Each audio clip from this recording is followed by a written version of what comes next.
Hello? Yeah, that's working. Right then, so... Hello everyone, welcome to Ultimate Admiral Dreadnoughts. Hope you're well, hope you're enjoying life. I have had a wackadoodle day. So sorry this is running later than it was normally. Normally I try and get this on to start about 6, and it's running about half an hour late today. Ooh, there's TwitchCon Paris going on the 8th and 9th of July. I don't think I am a prominent enough Twitch streamer to turn up there, but it could be. It sounds fun. That's supposed to be HMS Dreadnought. She is very, very fat. She's very, very chunky. That's a very chunky HMS Dreadnought. I mean, if that was my HMS Dreadnought, and I think I'm going to start this off now by building my custom Dreadnought, but you know, we'll see. What can I build as a custom Dreadnought against the Americans in 1905? Let's see what we can build. Make it 1906. We're going to do a very unnatural battle. We're going to do battleship versus battleship, maximum assistance, and we're going to see what we can design. Oh, Hindustan. Oh, that'll do. Oh, we're going for maximum chunk, remember? So, like that design where they just showed you.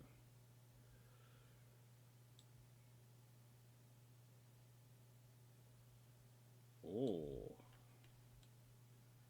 This is a really, really big lady. Veterans. Coal fuel is what we can do. Forced turbines, definitely. Auxiliaries, because we like them. Shafts. The bare basic. It won't be steam, it'll be hydraulic. This is the Royal Navy. Not nickel steel armor at this point, it'd be crap. Oh, we've got some anti-torpedo. We've got a double hull. That's always good. Reinforced bulkheads. Anti-floods. Armor protector decked. Yes, that'll do. And let's consider what else we can put on her.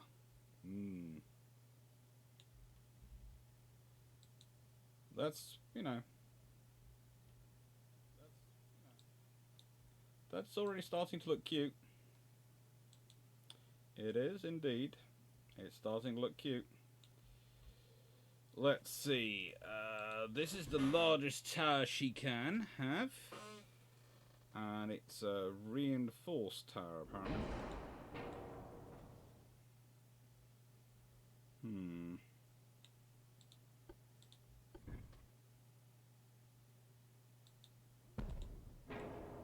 We'll see about this one going here.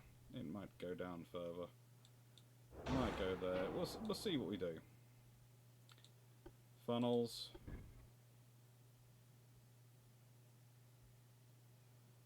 Well, that puts the weight forward.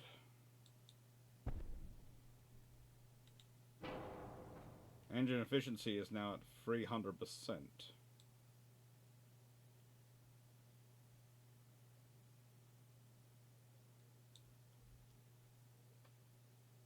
Okay, this is not going to... pitch is at 43%. Not quite sure how I'm going to get the pitch down. Pitch is due to hull weight.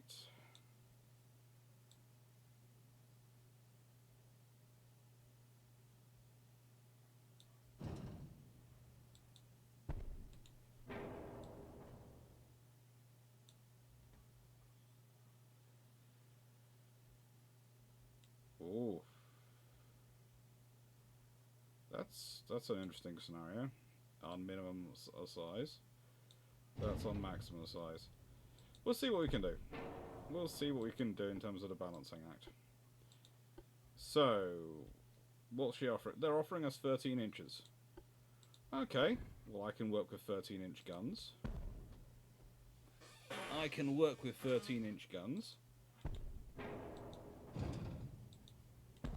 I can.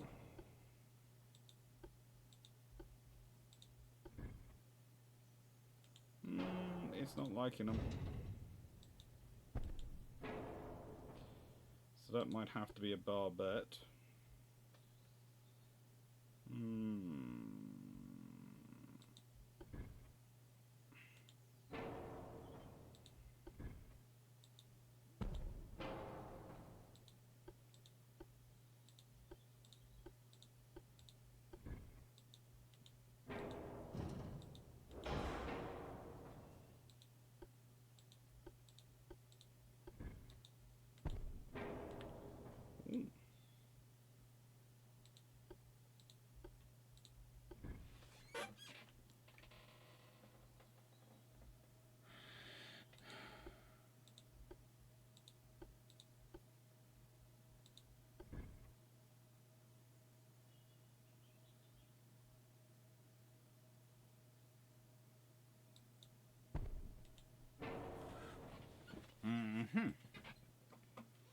Pitch. She's overweight now. Oh, well, we'll sort that out in a second. Let's see what else we can build, add on to it, just to see what's the maximum we could possibly create. That one. Ooh, advanced. Enhanced. That's right, so that's increased ammunition. Heavy shells. Best of these we can get. Ooh, cap ballistic. That's fun. Soft. And let's see, guns. Well, we want them to be 13.5 inch. And they're 40. Ooh, they've got to be at least 42s.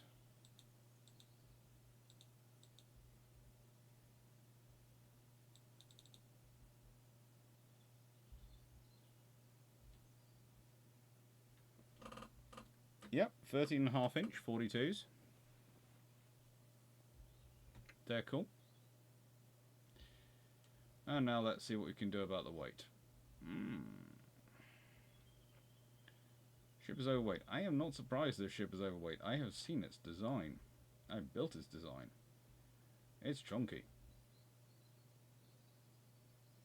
And I know I keep using the phrase chunky, but it is. It's 3,000 tons over. If I take that down to 23, what does that do? Ooh, takes on weight. Puts pitches at 40%. 4 weight offset, 0.1%.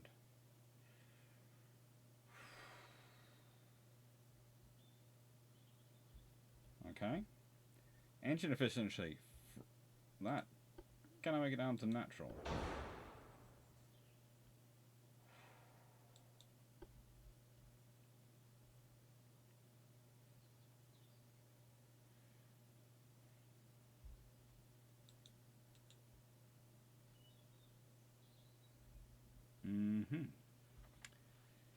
Pitch is still at 40%, and I have now got I've got about 800 tons to play with, haven't I?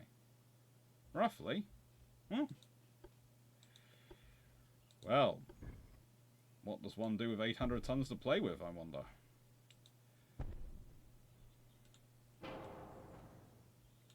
Some 6-inch guns and twin turrets. Hi, Kingsrook. Yeah. Half weight offset now, that.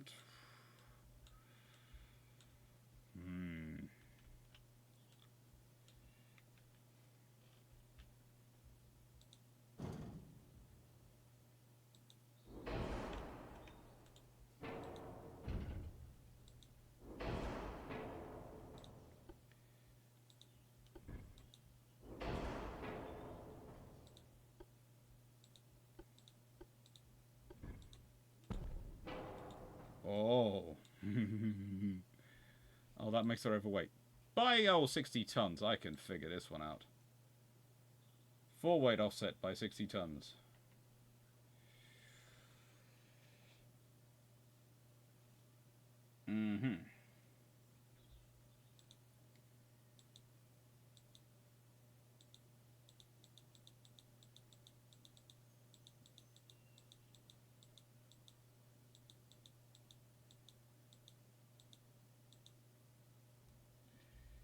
Now,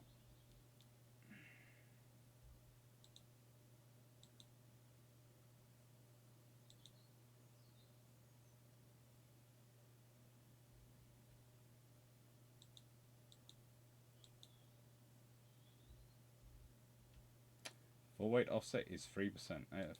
Is that. So if I take those down to 13, and I up those a bit,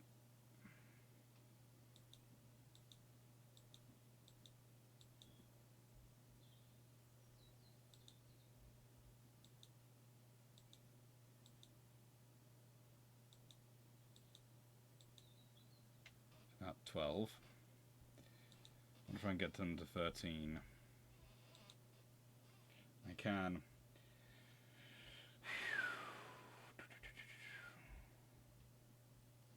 Six-inch 45 stealthy. Hello, Counterface. And hello, Jonathan Moon. Well, basically, when the picture when I came in here was of a very chunky, and I mean very, very chunky, Dreadnought. And I thought, frankly, I could design a better chunky Dreadnought than that. So I have.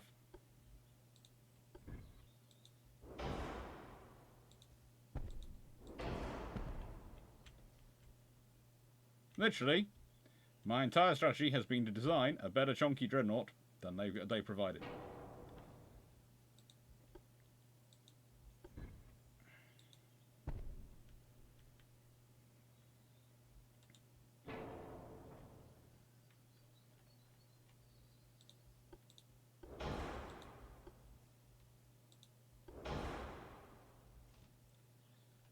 And we're now going through it and basically going, right then, what do we want to put in here? Oh, that takes it down to only 100 tons over.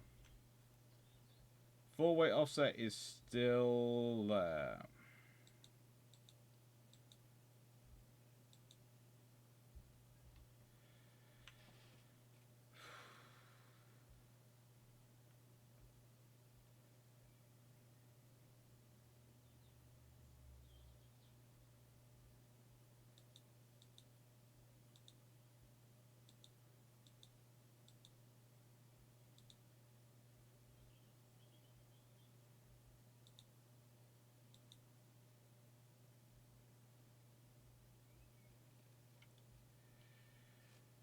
Can I do anything to reduce the full weight offset?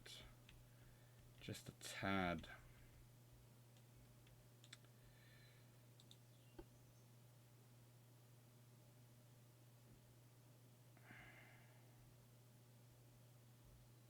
It's not really worth the drop in personnel, is it? That's as far back as it can go.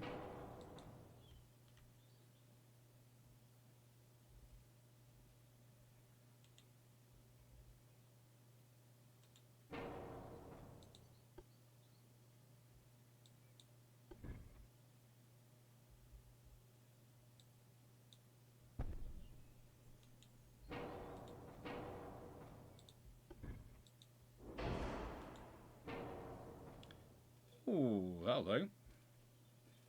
And half belt.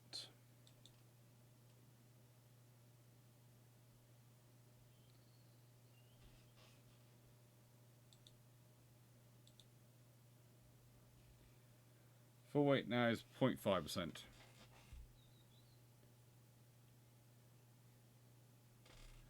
The fundraiser is currently £406, 50% short of Garrus's no-go line. Yep. Basically, if we can get Garrus there, I've just done a video which basically goes into, if he comes, this is what we get. That's about as far aft as I want to make that, but let's see if I can make it a bit further aft.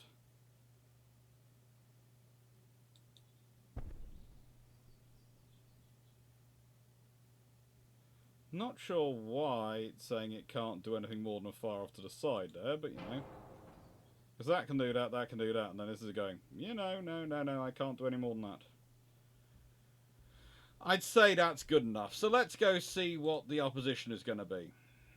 It's going to be the best the Americans can produce in terms of their Dreadnought and experimental Dreadnought. Let's see what the system puts in place. Oh, good lord, that's That's not looking good. Okay, let's see what they built. It's got a 12.2-inch gun. Why?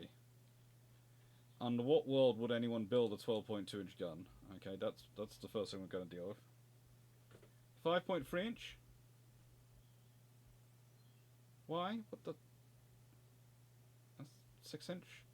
If you got, is that a 6-inch 42 gun? Casemates, 6-inch guns. Okay. So that's a 3-4. That's a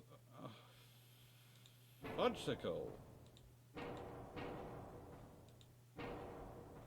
Okay, let's start organising you to be something more American. You will also want some 6-inch guns.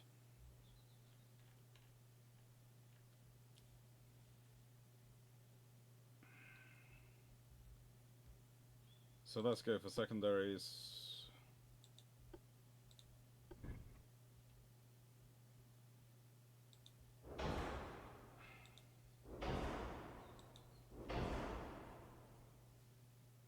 Why is that proving as weird as it looks? That then. And we've now got 6 inches in turrets. And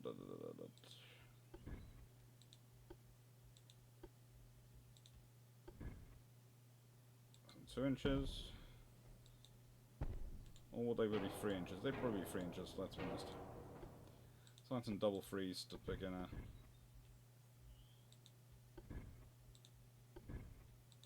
No, they'll only take 2 inches in those ones. Okay, so double twos it is. Ship is overweight. I'm not surprised the ship's overweight. It's chunky as anything. It really is chunky. It's 100 tons overweight. 200 tons. Oof.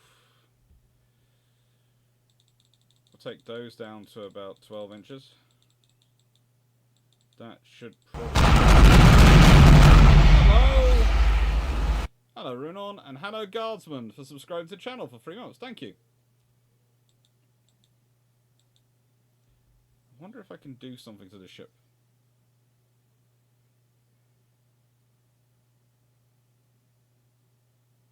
Does the bustle strike the bar better than the main turret? B. It is... I'd say I am going to move certain things about a bit. Just a tad. To try and improve efficiency on this design. Yeah. It's about 200 tons overweight now.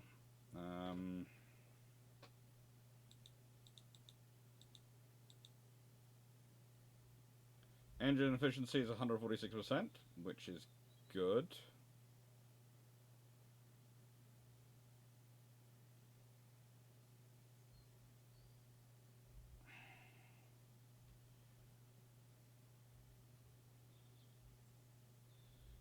So seriously, that just gives you an extra watch tunnel? Why are you going for that?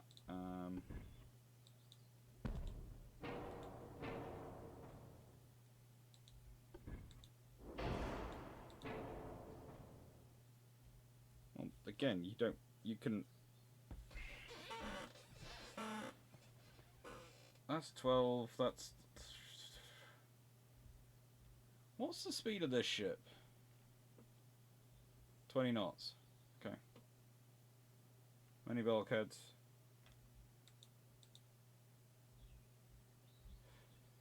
Okay, that's going to be our American counterpart. This one's 23 knots.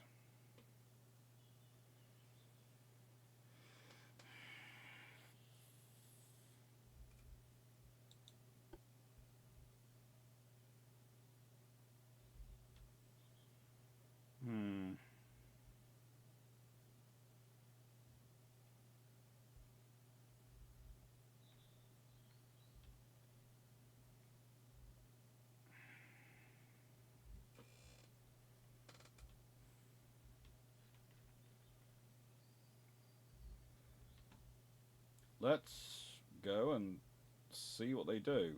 One's got technically a 3-knot advantage over the other.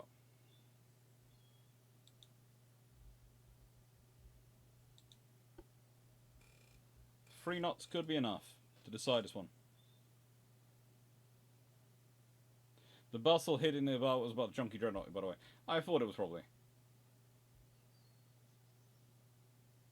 These have a range of 25.3 kilometers and height, so it's a range of 22. These have a range of 27.4. Why are they quite so long ranged? What have they done to them? Why is the standard American 12-inch 53? Let's go check US Dreadnoughts. Just checking this one because I've set up if it's not going to keep the battleships to the equivalent, then I am going to adjust appropriately. But let's go check out the 12-inch gun on a contemporary Dreadnought. Because this is a chunky.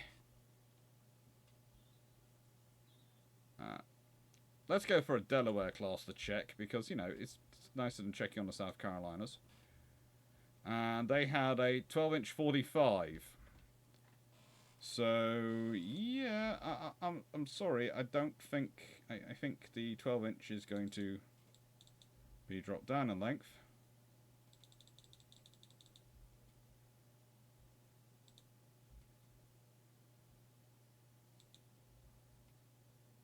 Yeah, and that's now about more right. It's about right. Their range is 9.5 kilometers on 8.7 kilometers, and the 6-inch on this one is about the same, which is good because that's about what they were.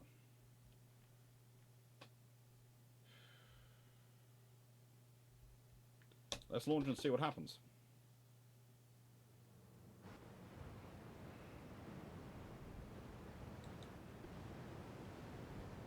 Settings, sound, and that. You should be able to hear game sounds, but they should be a little bit less.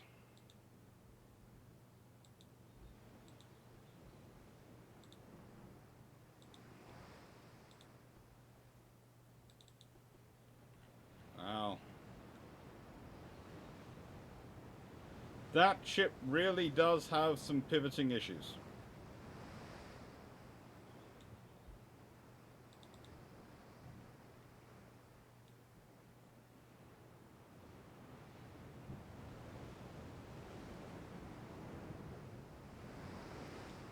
That ship definitely is not is working its way through the sea.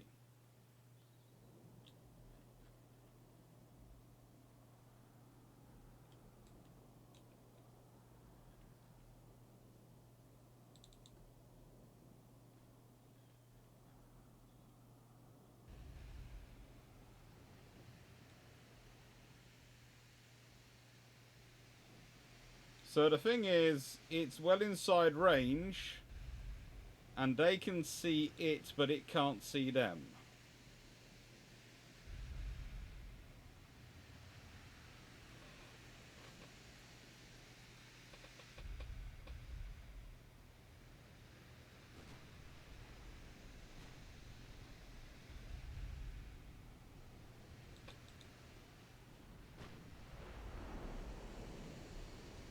So those wicket masts have been really very useful. Very long range shooting. Very long range shooting.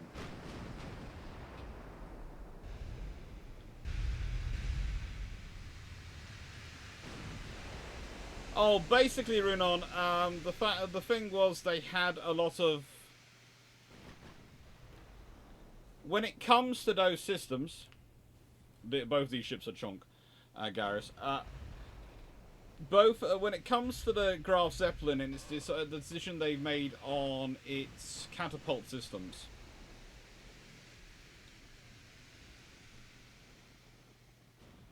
For both ships, they were pretty much designing a system, you know, for those sort of carriers, They're designing a system based on what they know. They've been operating with a similar system from the seaplane carriers, which are part of their postal service. And so they scale up that system because they know it. But it's a system which is great for the seaplane carriers, not great for anything else. Because the postal ships have to get something off in whatever the weather, but they don't have to get a lot of things off. And that's the point, really. Garsman, what does chonk mean? Corgi. It basically, the definition of a chonky is corgi shaped, i.e. a little barrel on legs. It's a chonk. And Garrus, you might have noticed that Kingsrook has already spotted out that it's we're only £400 from being able to take you with us.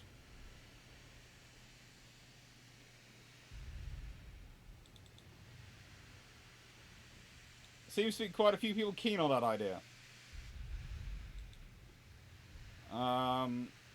You've got the speed. Use the speed.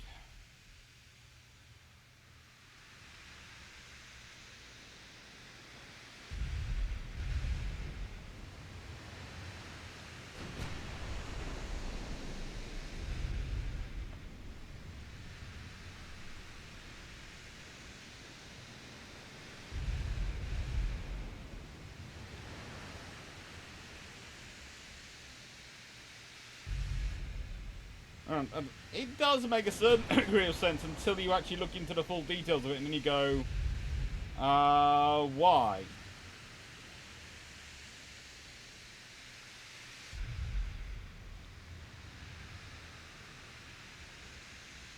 I'm just doing the classic wartime thing of sailing into the full of shot.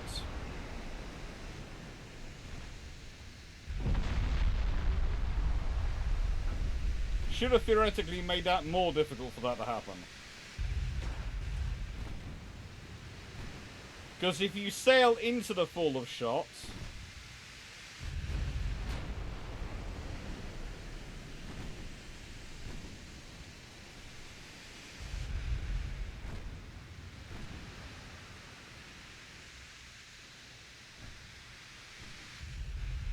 you should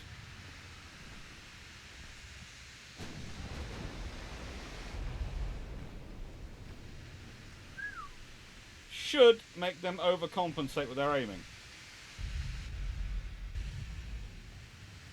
And yes, I know I'm doing exactly what I normally tell these guys not to and tell them off to doing. Sailing as towards the enemy. But the trouble is, I can outrange them with my guns, but I can't seem to outsee them with my sight systems. So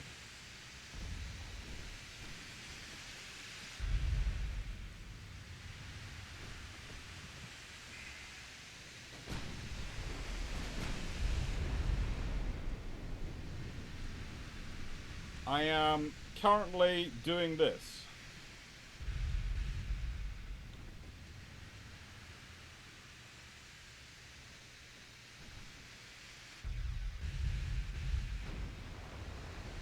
Garrett, friend 56 pound short, last object. Will we make it in over the weekend? Only time will tell. Hopefully we do.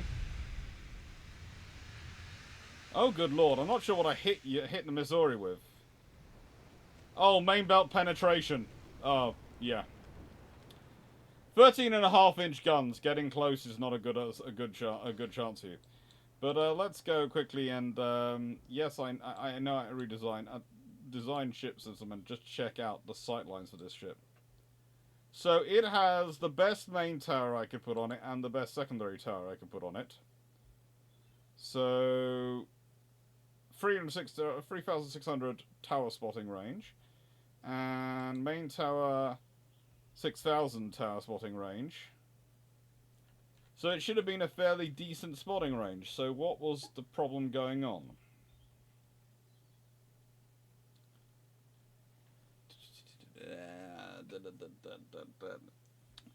A 12.5 kilometer spotting range versus a nearly 8 kilometer detecting range, and this one has a 6 kilometer detecting range and 11.5 kilometer spotting range. Fudge.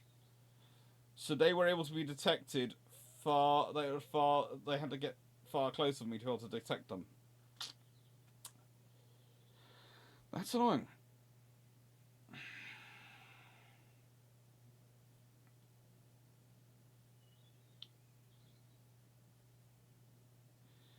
Yeah. Well, look. This is an original. This is an original Dreadnought. You do have to sort of do wing turrets.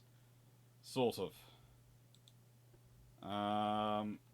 I'm trying to figure out a way on this design for you to not do wing turrets using that particular main tower. If I could put that back as far as I could, extend this up as far as I can, extend the beam as much as I can, so I can stick this. No, it won't let me stick the beam on top there. So if I do that, and I take that to there, and that to there. Main gun, center line, 13.5.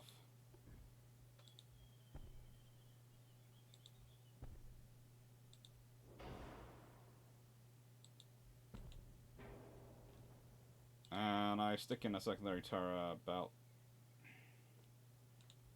Well, let's see if we can't push this bit further along. You go a bit more that way.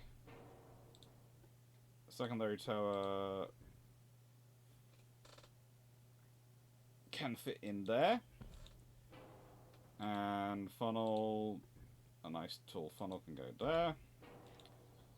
And then I can, in secondary guns, I can stick my lovely 6-inch guns, my favourite of them all, in here.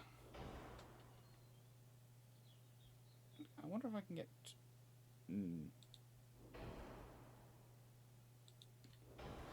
Oh!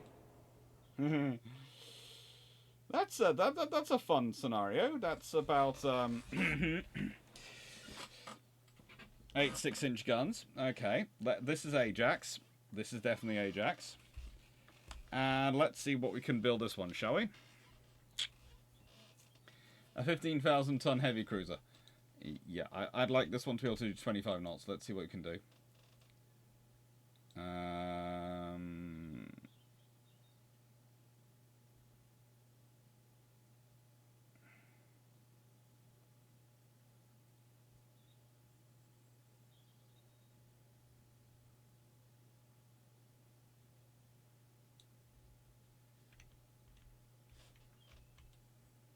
Oof. That's going to be an interesting ship to fight. Maximum beam. Can I take the beam down a bit?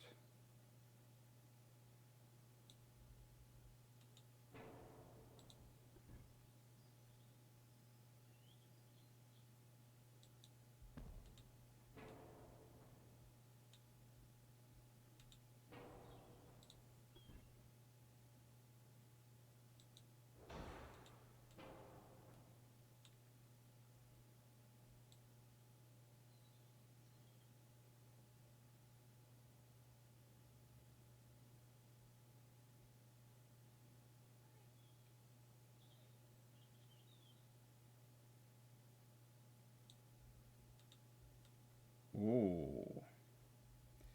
Now, she's overweight, I know, but let me just work on her. Standard. We want coal-fired. It's going to have natural boilers. Going to the turbines. That's going to take down weight of the engines. That's going to take this.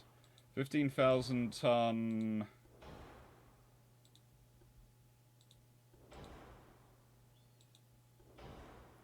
Full weight is looking heavy, but we can fix things.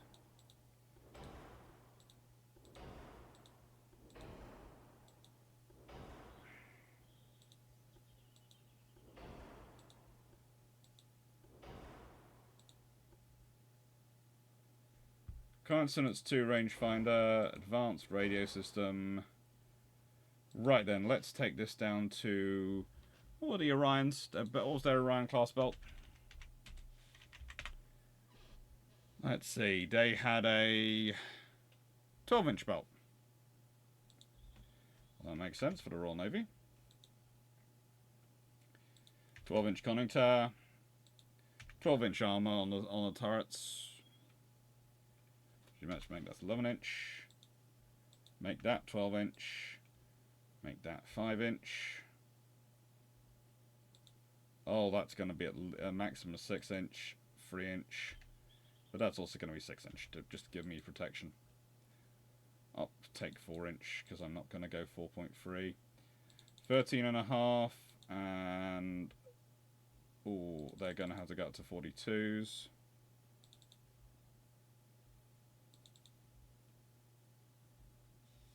Ship is now overweight. It won't be overweight for much longer. Not with the way I'm going to run it. Deck armor, oof, up to 4 inches.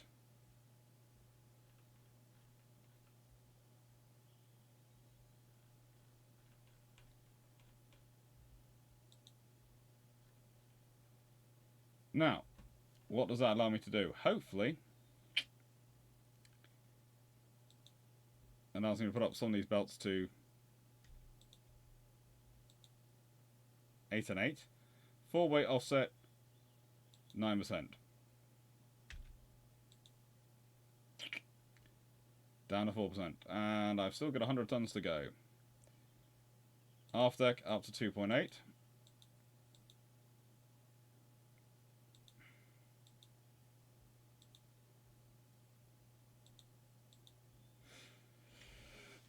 Anything else I need to add in? Ah, yes, torpedoes. I don't think I've added in the torpedoes yet.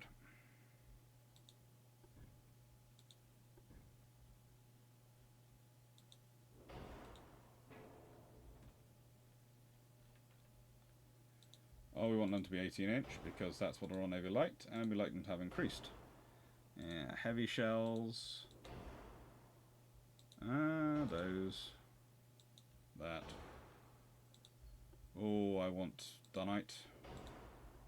And I want that, please. Which could do in a range of that. That's all good. Maximum range is pretty darn cool. And we're now 600 tons overweight.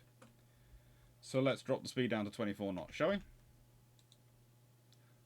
Oh, 2.5% over, and I've got 30 tons left to do. I think I'm going to leave it. And let's go see what our American counterpart is again. Shall we improve our American counterpart?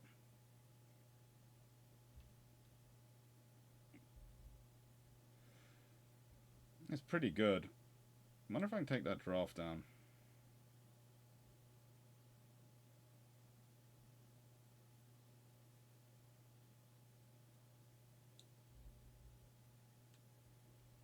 Ooh, how visibility range is going to... His visibility range now is down to 6,368 kilometers, and his spotting range though is 11,450. Okay.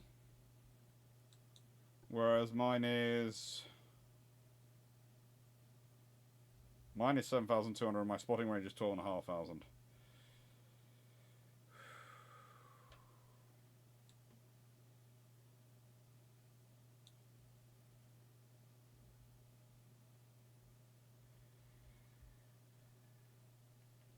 We'll launch and see what happens. So,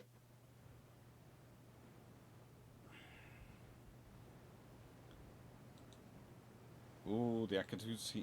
Akatus. Oh, good lord! I need a drink.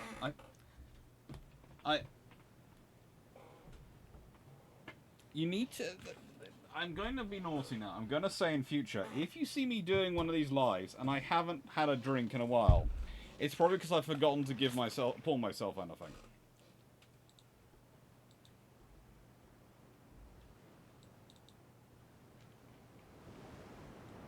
Now, let's see what this girl does. She's got a broadside of 8 13.5-inch guns and 8 6-inch guns. All in turrets. Because she's too shallow. I'm finishing off Pepsi because What happens is my sister keeps buying Pepsi and keeps giving me the bottles to finish off because she has one glass and then she gives it to me to finish off.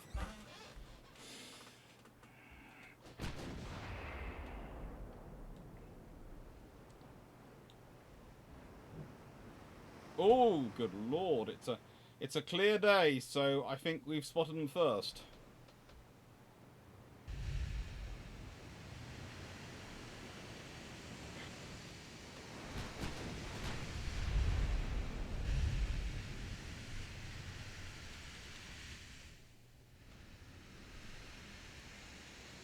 It's it's 8 12-inch versus 8 13.5-inch. Main advantages in the secondaries, but this one has parities in the secondaries because it has casemated 6 inches. It has 6 6-inch in casemates on each side and 6-inch in turrets, which does give it an advantage. This ship is built so shallow it has no casemates. Hallelujah!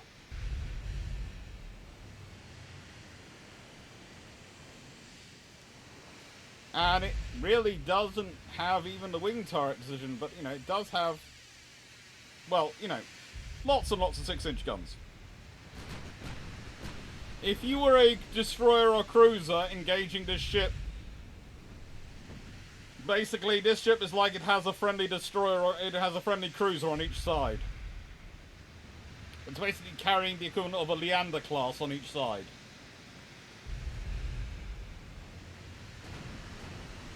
A Dunkirk starship? Yes, you can build a Dunkirk starship.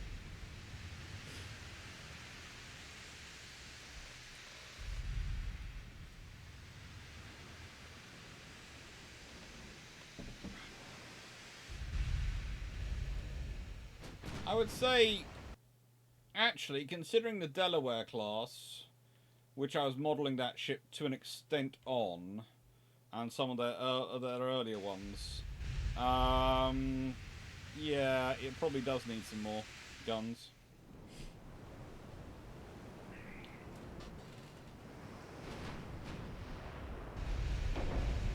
This is very much more of a South Carolina.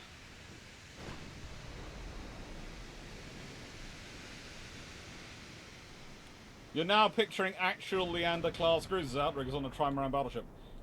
Yep.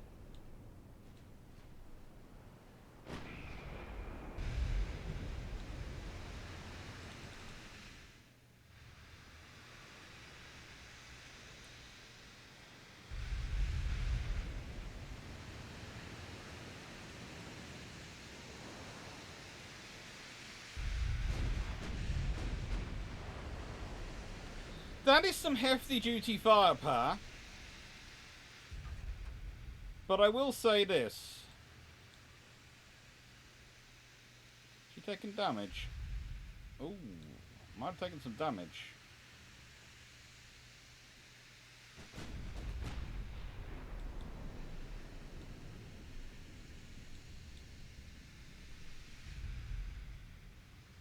Okay.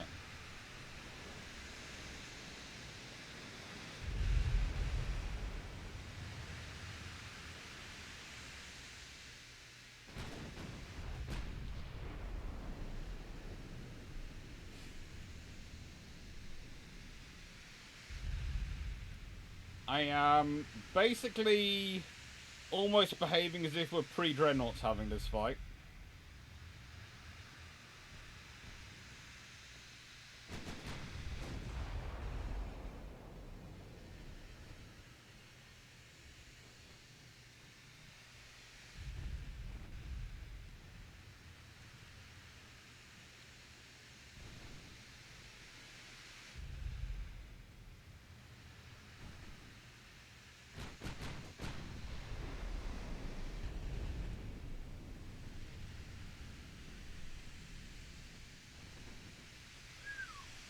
Definitely a lot of 6-inch fire now contributing towards the damage happening on the Missouri.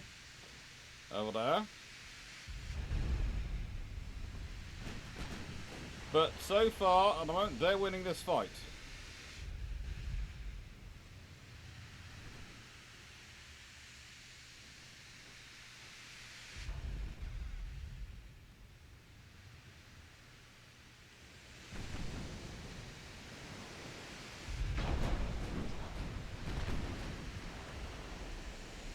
They are winning this fight at the moment against my all forward, all centre line armament ship.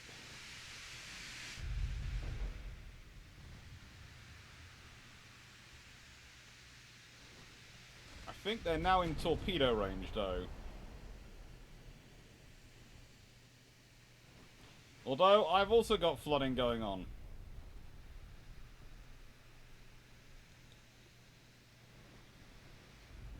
That is the flooding is building. You can watch the blue coming in. There is definite flooding going on.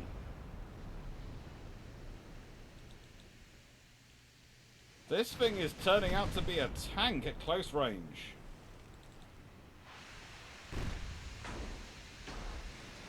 It's amazing. The other one had a far deeper hull. And yeah, she's going down. So I tried to build this as shallow and narrow as I possibly could, with having disarmament. Probably if she'd hung out long range, could have come away with a win. But I did push her in close.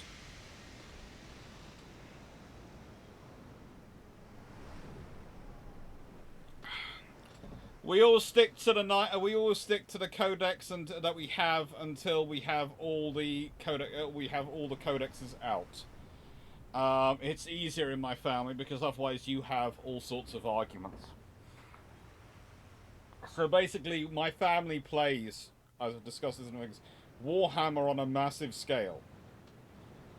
On a truly massive scale. We have one of the family members who owns a farm, has an old barn which is converted into a giant Warhammer gaming facility. And yes, we keep it that way until we have to, until we make the changes.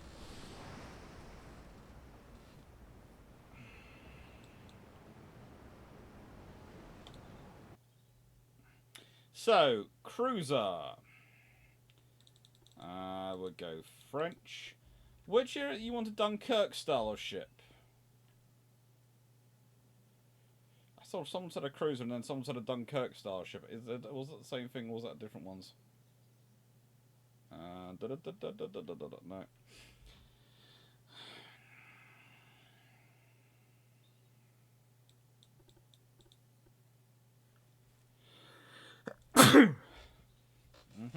Sorry about that.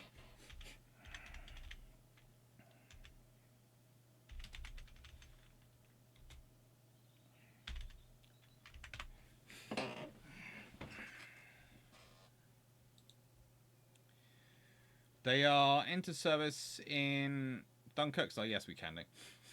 And they enter service in 1936, so should... I was right. So...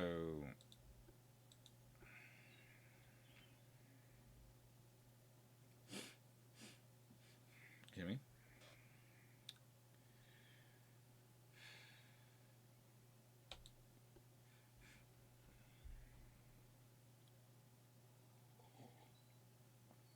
So let's do all forward versus all forward, shall we?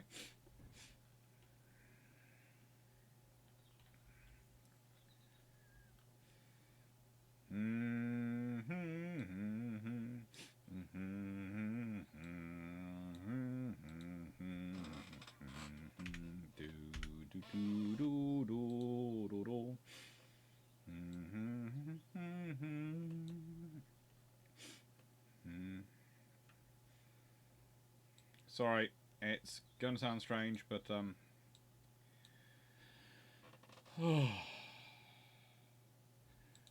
had my aunt round today, and she has this particular perfume, which I swear doesn't smell like any flower I've ever smelt. And for some reason, every time she comes round, it gives me my nose starts going. I'm gonna get blocked.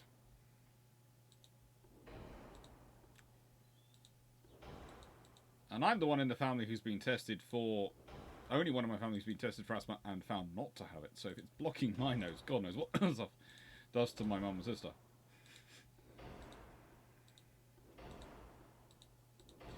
Start off with the maximum. And we'll see what we can get from there.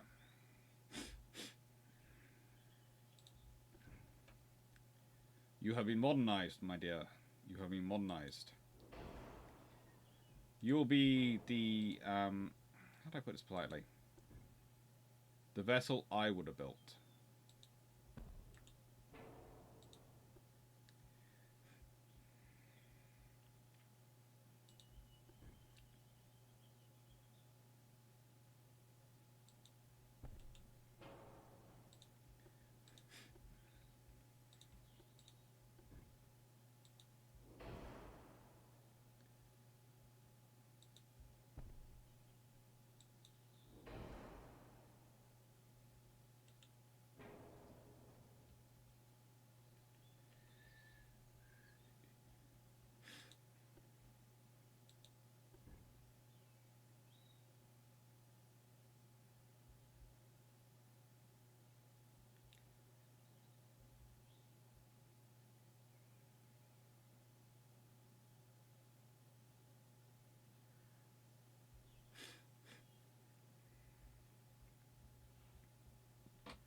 That could be quite a useful one.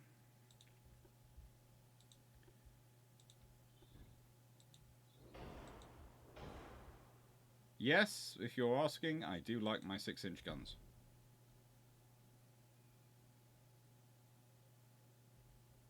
I do think they are pretty darn cool.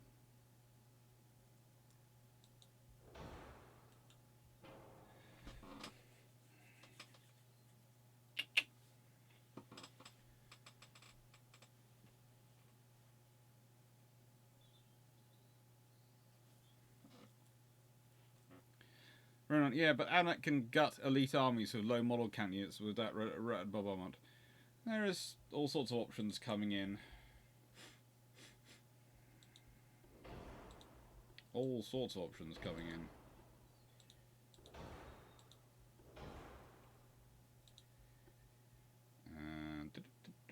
I'd say semi-auto.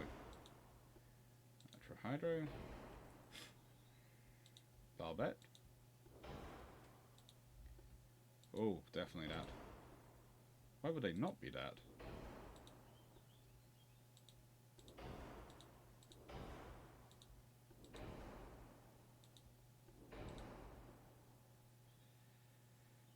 No, not.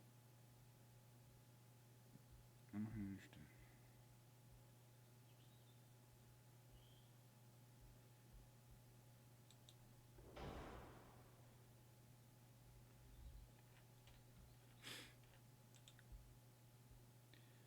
Range 27.9 kilometers. That'll do.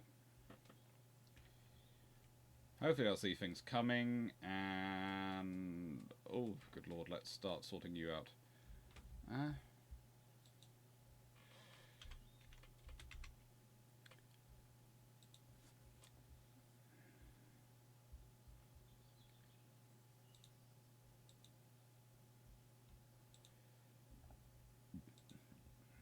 Now, infantry class we're of course going to have to be 13.5 to 15-inch belt. And the G3s we're going to have a 12 to 14-inch belt. So what belt have I got? I'm going to leave it as a 14-inch. I'm not sure why we have a deck of that thick. That makes no sense to me at all. Aft weight offset. Why is the aft weight offset quite so big? 6-inch. No. We'll leave that 6.6. Aft deck 4-inch. Foredeck 6-inch. 6-inch on the belt. Oh, that's going down to 14. I'm not having that big, and that's going down to 2. Ooh, that's got my weight down a bit, hasn't it? It has. Inner belt 6 inches. Inner belt 3 inches and 1 inch. I don't know, 1, 2, and 4. And inner deck 2, 1, and 0.5. Take those down to 16.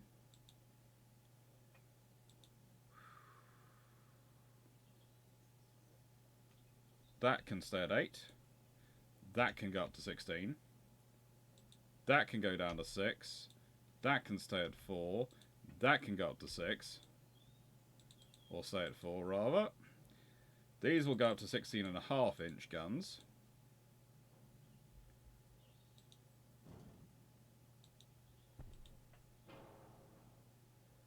And what are they? They're 43s. No, they wouldn't mean 43s. I think the Royal Navy was planning on 48s. Were they 48s or 56? 48s. Yeah.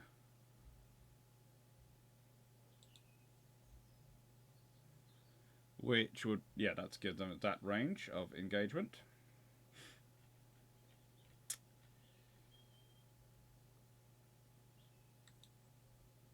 Halfway offset is 14.8%, so I need to find a way to stick quite a lot of weight at the fore end.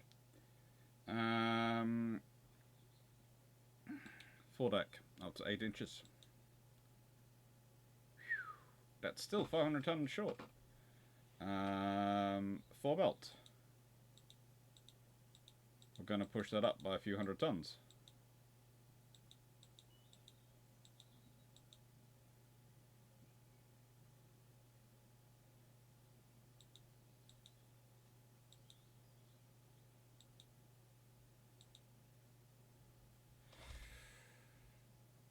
Half weight is still over the top, heavy.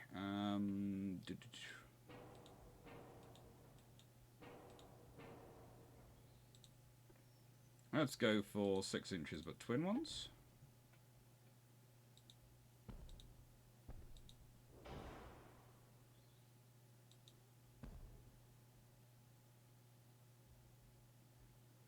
And so I can keep the same number on each side. You know, I've got 10 now. I've got from 12 down to 10, but you know, add in torpedo launchers, underwater.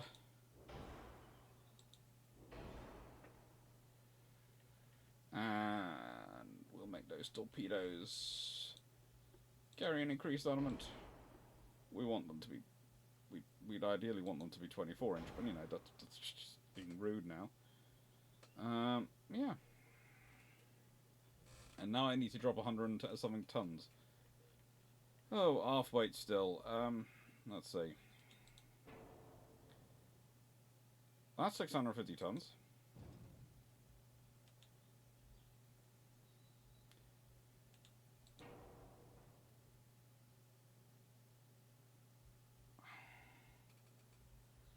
So that's tool funnel number 2,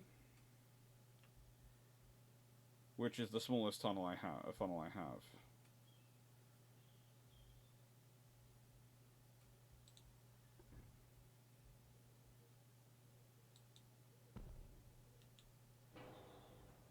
No, that's not really an option. What can I do? Delete the inner deck? No, that doesn't really get me anywhere.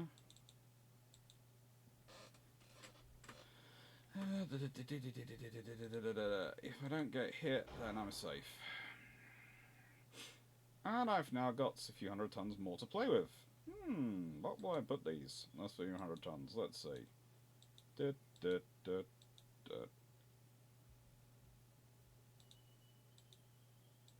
If it's below 2%, I will live with it.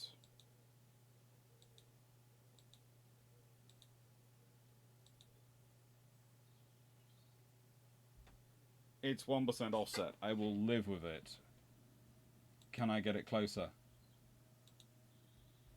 Yep, that'll do. 10.8 inches.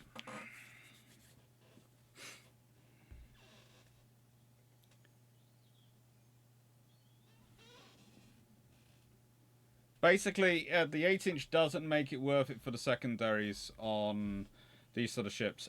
Honestly, I'd be tempted to go with a 5.5-inch gun. In fact, let's do this in a world where it is a 5.5-inch gun, because that's actually a pretty cool weapon system.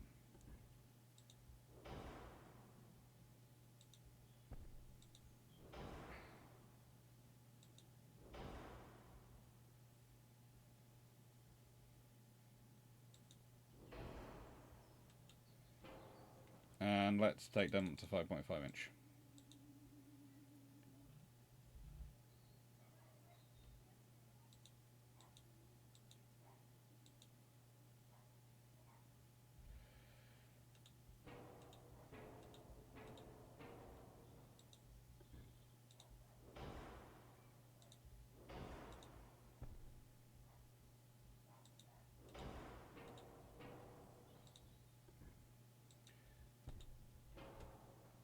So let's put it this way. In this world, we've got the 5.5-inch is the key weapon. And it's been upgraded, kept pace with everything, and it's what the Royal Navy's using as its dual-purpose weapon.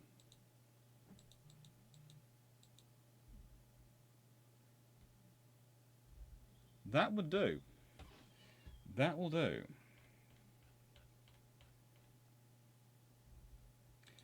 The battlecruiser is not going to be, by the way, in any way, shape, or form. Hey, nicest way. Can it be not? Be my N3G3 battlecruiser?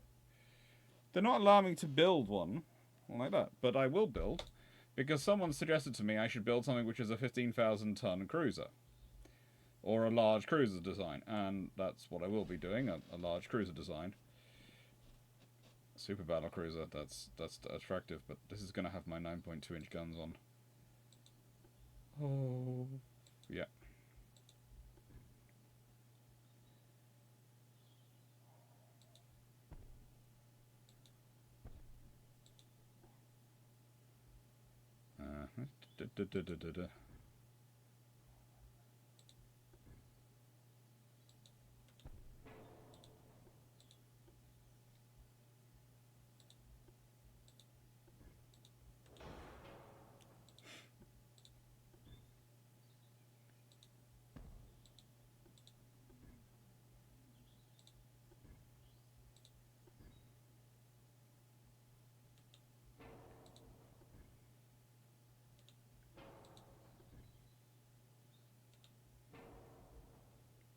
Let's see that one.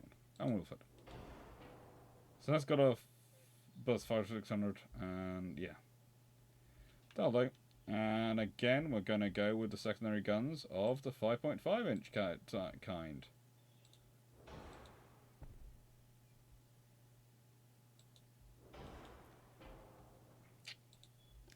Oil-fueled, geared turbines.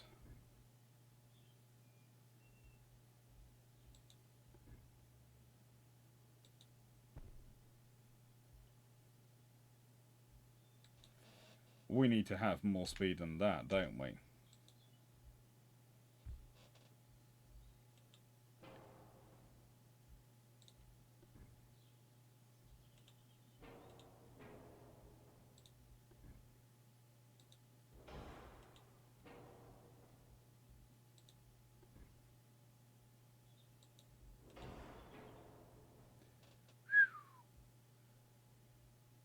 Half-weight offset.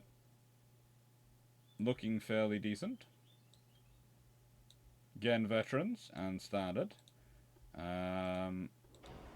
Ooh, that will do. That will do.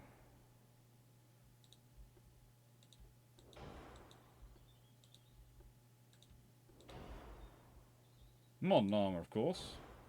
A double hull. All-nothing armor scheme. Anti-flood number 3. Reinforced bulkheads. We're still doing well.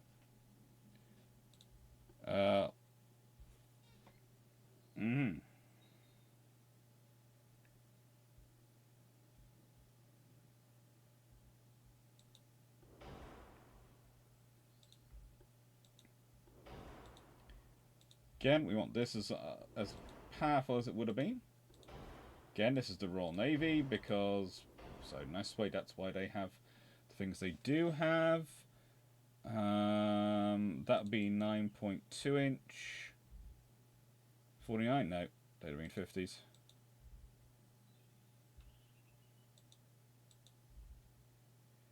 Something, let's go for 56.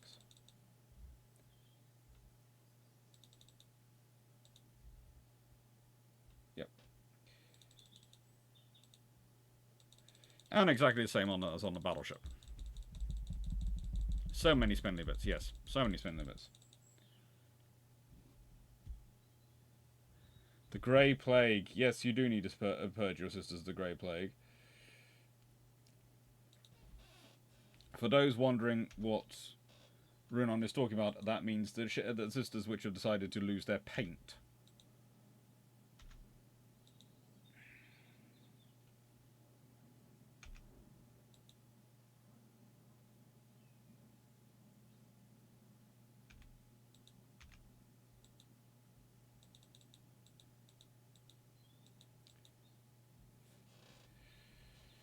And this would be a 9-inch belt.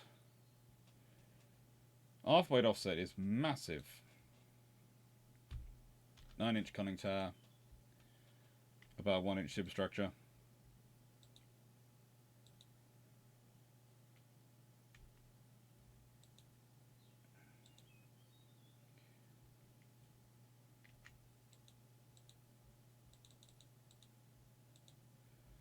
More angled against air defense than anything else. So we want a 4.5. And we want a 3-inch as our starting points. 6 and 6. And that's going to be 3, 1.5,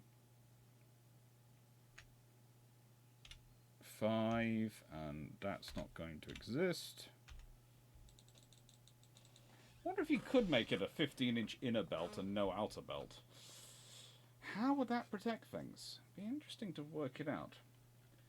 And I am overweight, I do realise. So, take those down to many, for starters. That's going to drop me off some weight.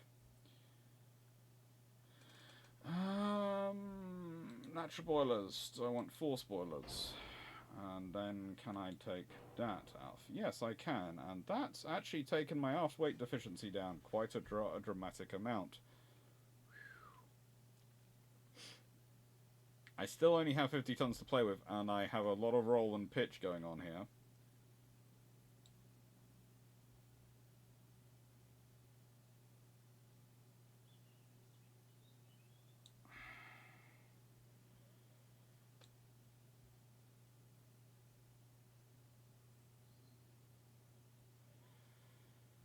I don't know what I can do about the roll.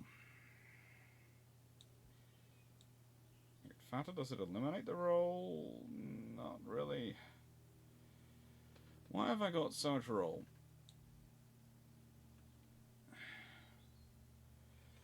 Why have I got so much roll?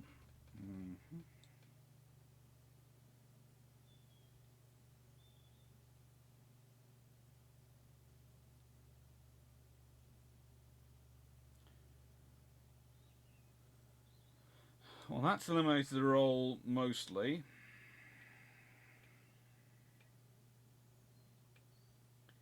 That's reduced the roll a lot. But we are now looking like very much like a small battleship. Cute though. I rather like this cruiser.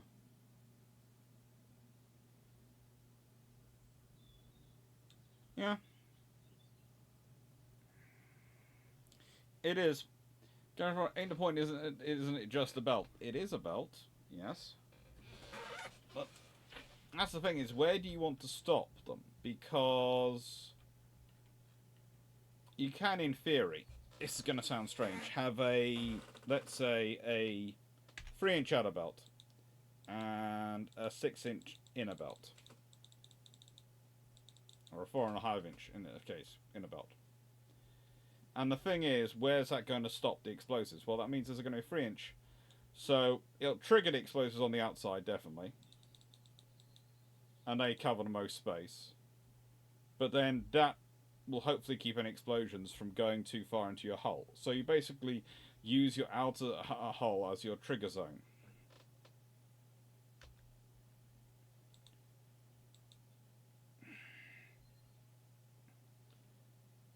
Now, what I've got it set up with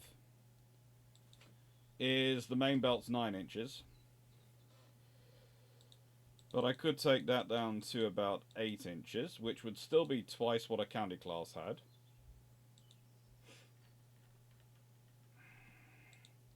I can take that down to that. What can I do to reduce your weight? Drop you down to 33 knots. Oh, that does get you very much close to it. Very close to it.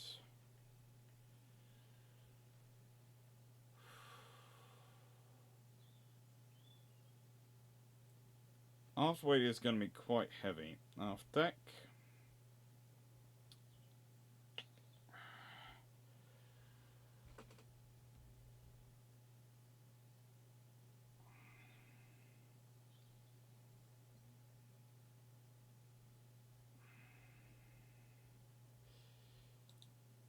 That should do it.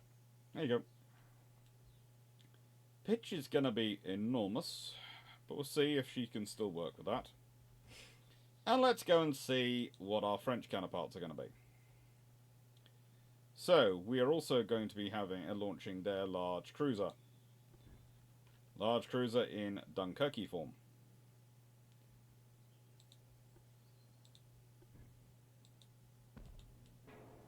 Oof, my lord. Okay, sometimes I see... Why? Okay, don't take us wrong, but they should line up. That's just...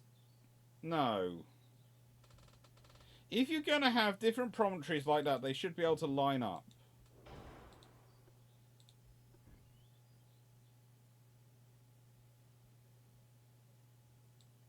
They should. There you go.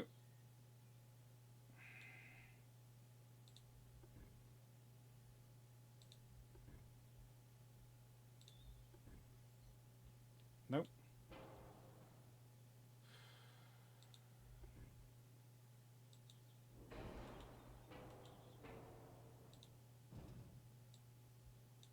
That just...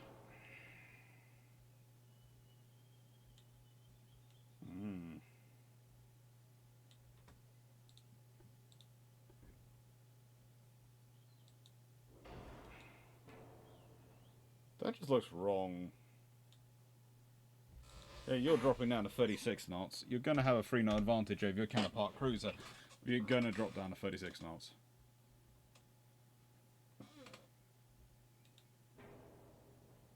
If I drop you down to 33 knots...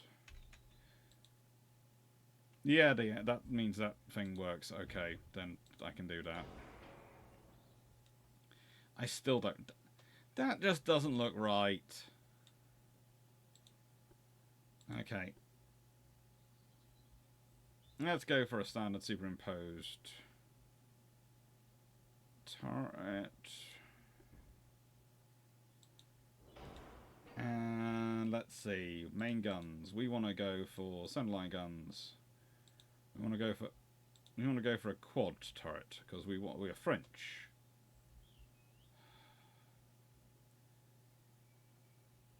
We're a cruiser.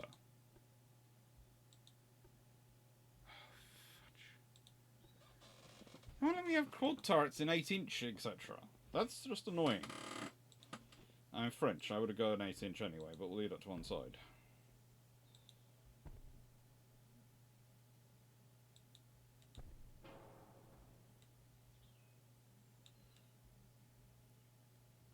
This does look like a lean cruiser, definitely.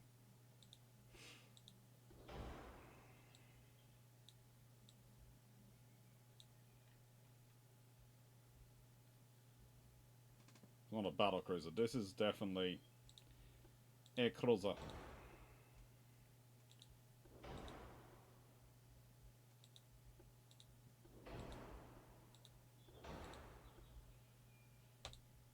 Again, it's French equivalent armor. I'm trying to be very French in my construction systems going on. Well, they did try and version all or nothing.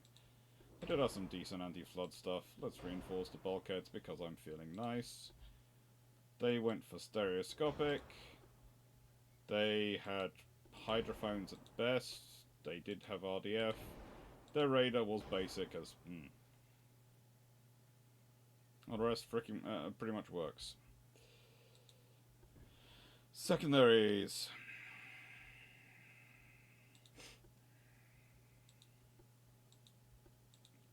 Four-inch.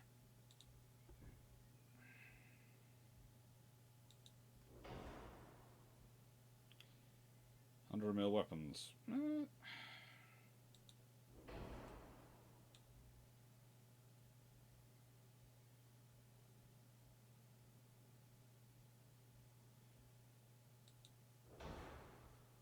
Honestly, no idea why that's working like that.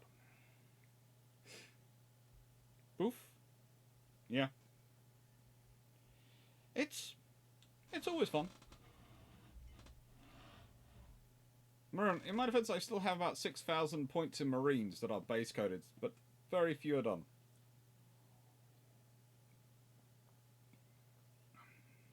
Okay, you have more troops than some people's armies in that are base coded. Remember, you have more troops than some people's armies.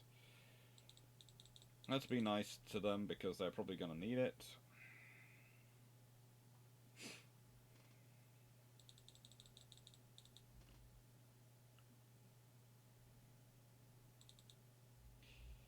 And that's going to be our French cruiser because honestly, I'm not sure why I decided. Oh, because of Dunkirk's. Finally, we're building a Dunkirk. So,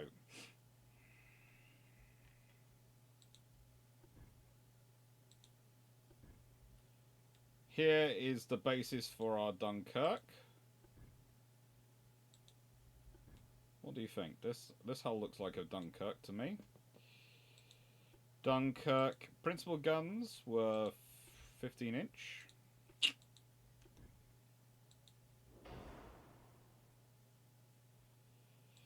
And that wasn't because the French were extremely attracted to the 15-inch. It was basically, it was their options. So this vessel has 12 15-inch guns. Hi, Santa Canara.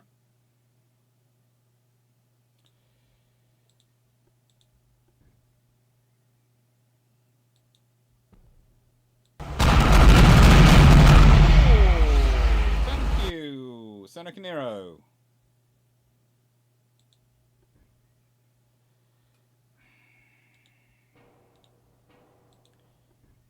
If I get that, then secondaries can be the 5.5-inch. I can have some secondary 5.5-inch guns, and did he get?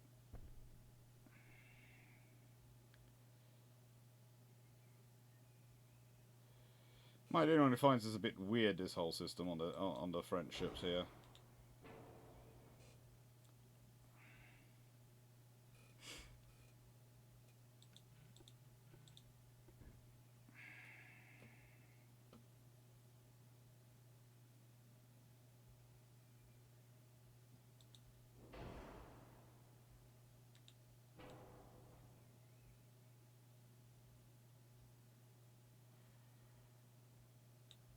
Okay, let's get the engine all under control.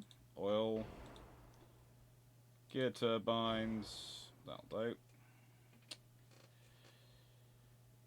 29.8 knots.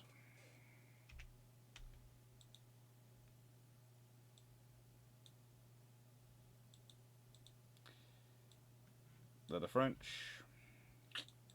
Can you remind yourself? They're the French. They're the French. To the French.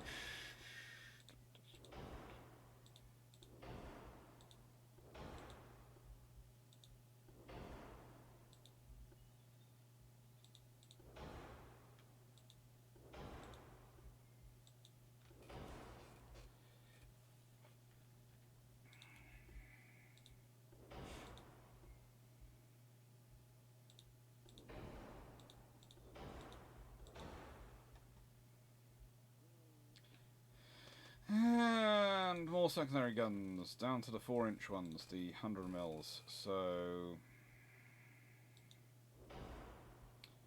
these are your air defense weapon systems. So, you know, they're going to be important. They're going to be your very important systems.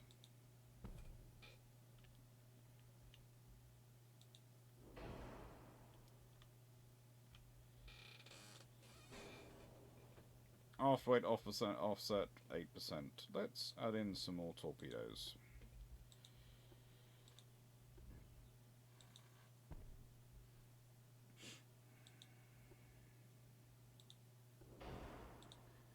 Hang on, they got that.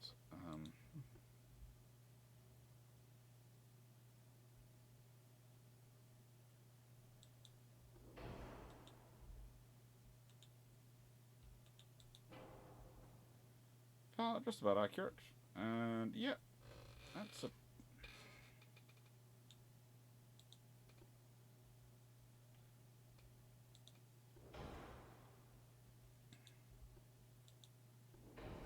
Let's give it a triple hull. Yeah, I like this. For a slightly enhanced Dunkirk. And I prefer it with slightly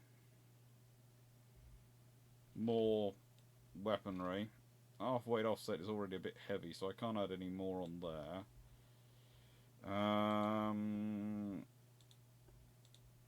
I'd love to stick a single 4-inch in there, but I can't.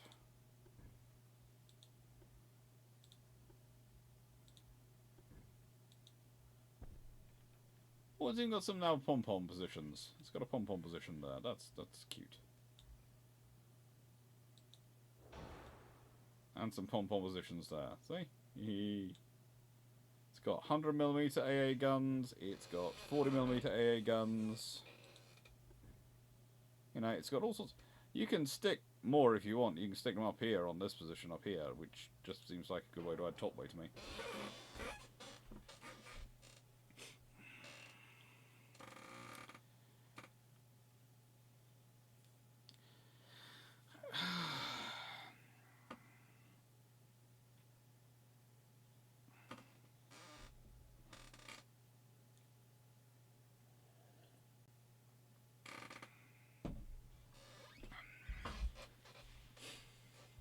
I can understand why, you know, there can be circumstances where you stop streaming, but I can't really think what they would be. Main guns, at least one needed. It's got the 8-inch guns. Oh. Okay.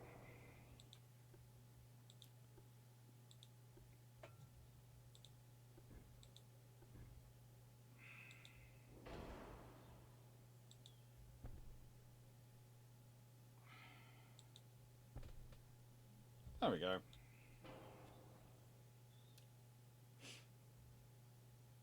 And push those 9.9-inch ones up to 2 as well. 9.2-inch. And they're about right.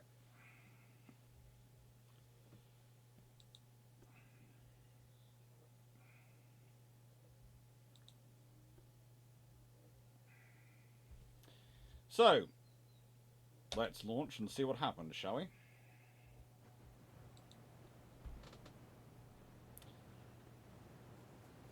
British G3 versus some sort of not quite Dunkirk. Modified G3. Oh, I apologise now. It's called New Zealand. Well, the battle is over. I'm glad you know it was nice seeing you all and talk to you all, but this is not going to be a long battle, is it? It's New Zealand. I forgot that.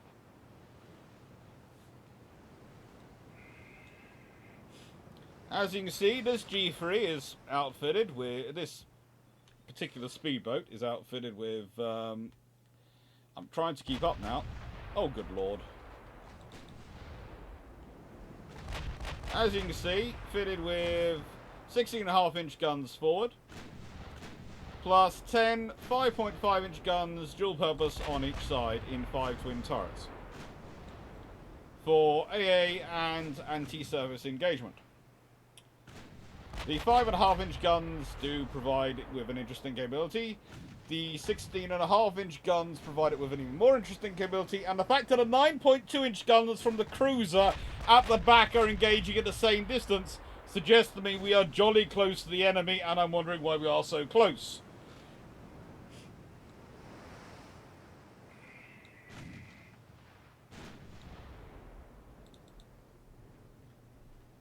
This is called HMS Bellerophon, apparently, and yep.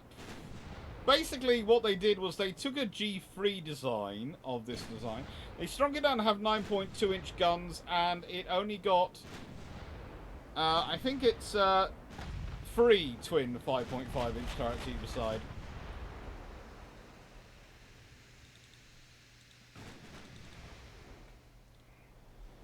And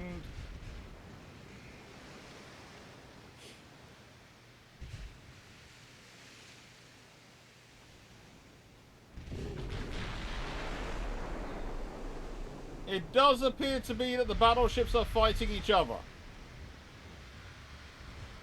We can be glad for every one of that.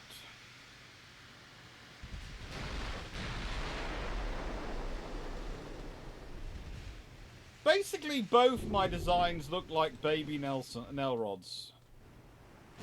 To be honest, that's one of the cute. This just looks cute. I don't know about you, but this looks cute. Oh, I'd love to put you on a t-shirt. I guarantee you'd work better than puppies for getting people to talk to me.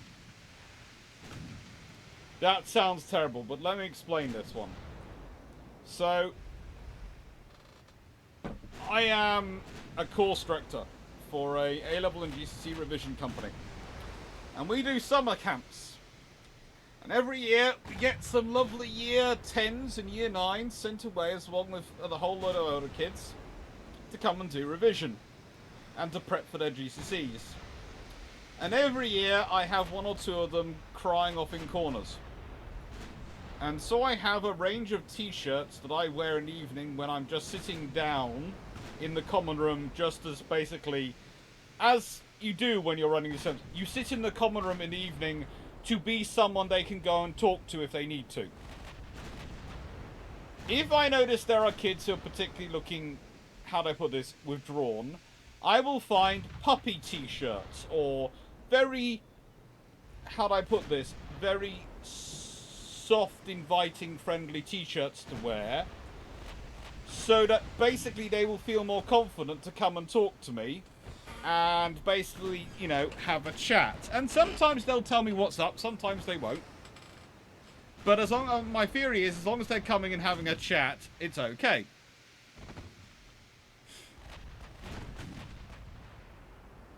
Well, I think this would work even better than a puppy t-shirt for that. I think it would. Look how cute it is. Look how cute it is. And it even fires its guns. It's so cute. Hello, Bellerophon. And then we have the mighty HMS New Zealand going. So, I hear you wanted to fight.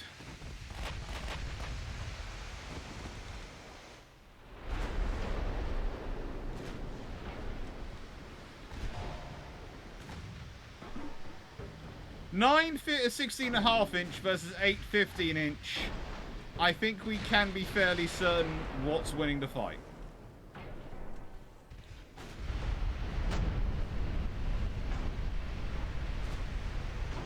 That's just not nice.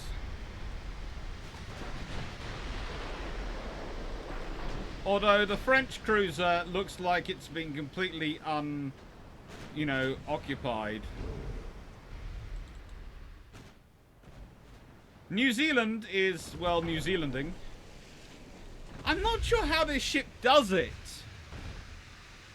Even in computer electronic versions, try this. Name a ship New Zealand in a battle, okay? And just see what happens. We are in secondary range. The 5.5s have opened up. And, yeah.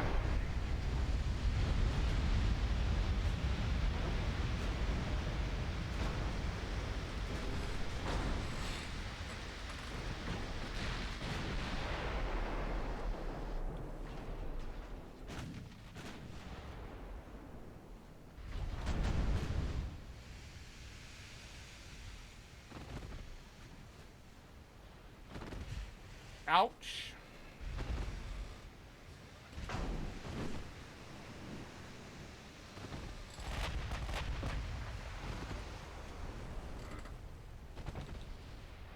I think the Patrie is gone from this world. I have great faith that she's still fighting. But what I would say now is if I was the Forson, I would have been using my speeds to get the frigate out of there. Because now she's the main target. And that's not a good place to be.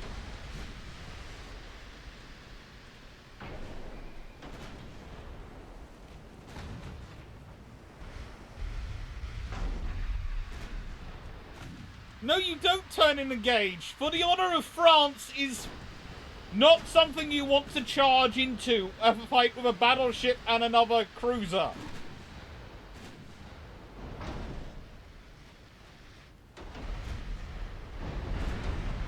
Oh, I think a 16-inch just hit. Yeah.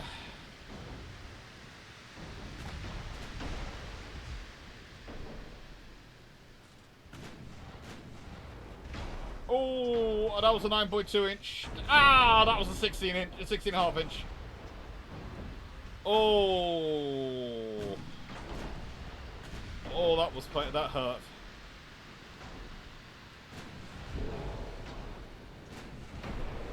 USM. Lots of people do, okay? Let's be honest. Royal Navy destroyers do it all the time. And, you know, lots of people in Model 2 do it, but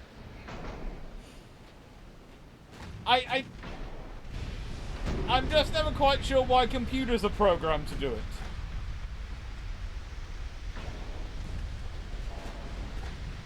I can understand humans. Humans make all sorts of interesting decisions. And humans can decide, well, there's no chance of me getting out of here alive, so I might as well go and engage. But this thing was fully functioning. While the battleship was taking the last of its pounding, it should have dived off, piled on a smoke screen, and got the frig out of there.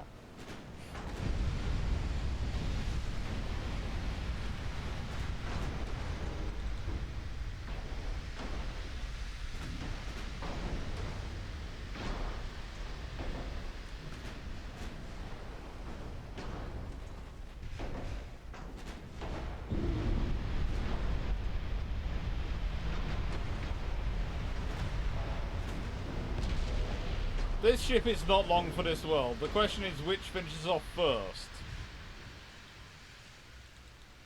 And yes, HMS New Zealand is pretty much intact.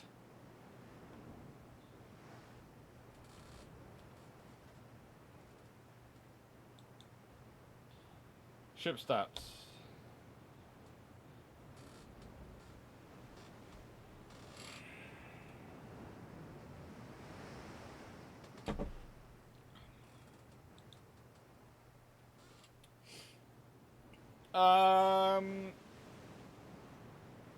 Okay, New Zealand's considering her next holiday. She's heard the south of France is lovely, and frankly, no one's going to stop her going there. Bellerophon is...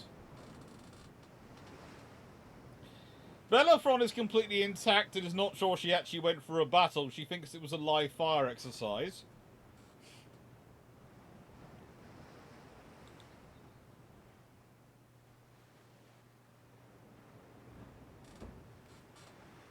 Remember, point of clarity, 6,000 points is distributed into combined arms, forces, and flyers. While I admit that it's not too far off of a brand for me, I didn't get the game store clerk and go to the game store and say, give me all the tax squads you have.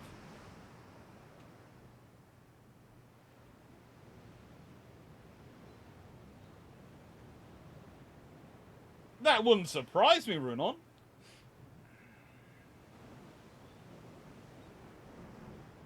How many comments did he have about making a Deutschland class the Germans burn?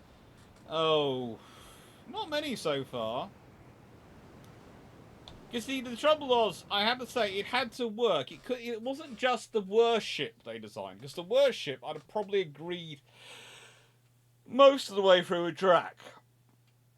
It was the burn of a navy, which meant it had to actually work. It just worked in such a way it actually made its life and everyone else's lives more difficult. And that's the point. That's what it does. That's what a burn does. It works in such a way it makes everyone's lives more difficult. Shall we test New Zealand against something a little bit nastier?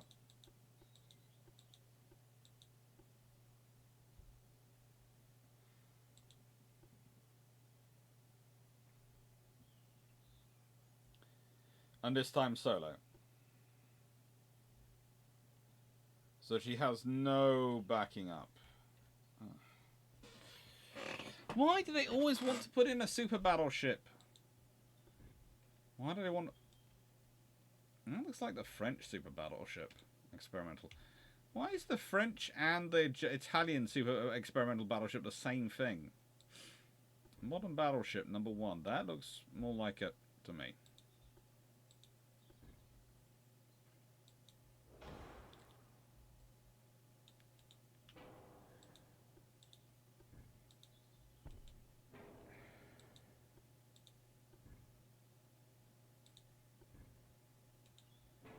Why design a system and then design it so the funnels can't fit in it? Can anyone explain to me? They designed a system. And yet the funnels can't fit in there. No. No. No. Yeah. Yeah.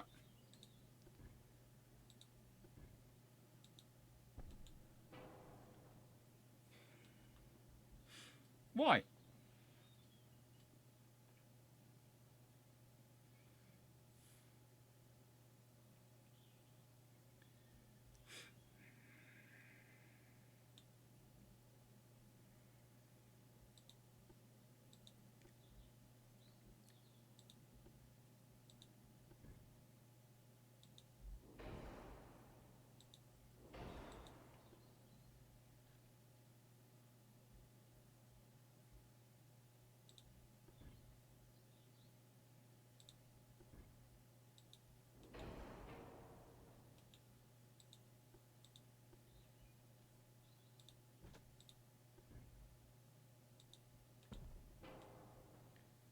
There we go.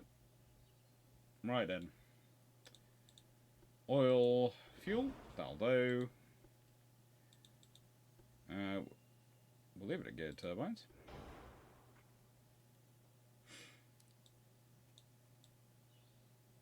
Japanese Navy would be about 75s.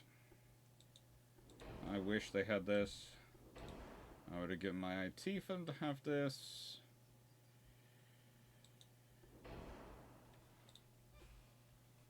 They had pretty darn good armor.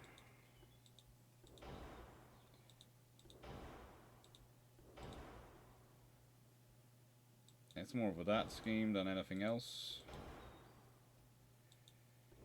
They did have that. I would agree with that.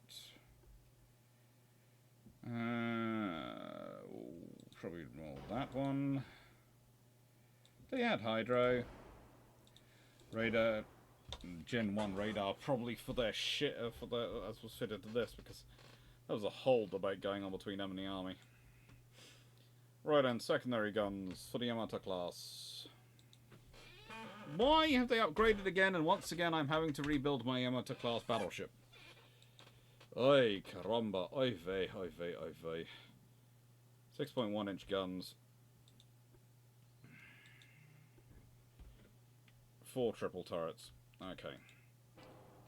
Now, of course, when they do it, theirs are raised up on plinths and various other things. I'm not going to be doing that.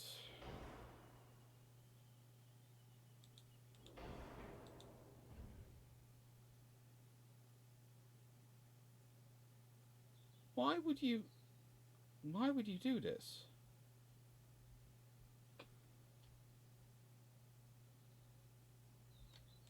Okay, line it up, Alex.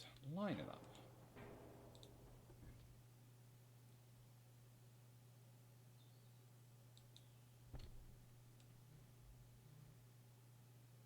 Roughly in line. Roughly.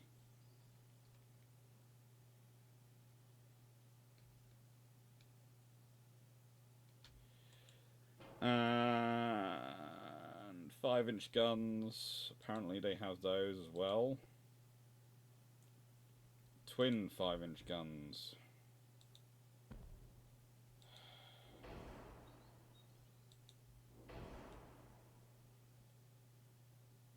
They're all there. And 25mm. 1-inch guns. Yeah, well. I'm gonna do twin days rather than those.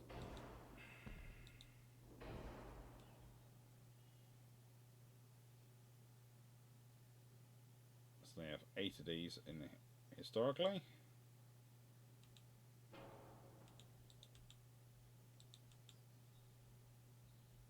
What's badly placed?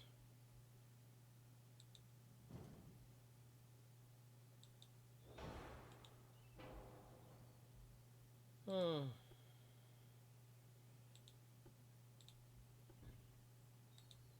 Yeah. And machine guns, no. Any torpedoes? Historically, no torpedoes.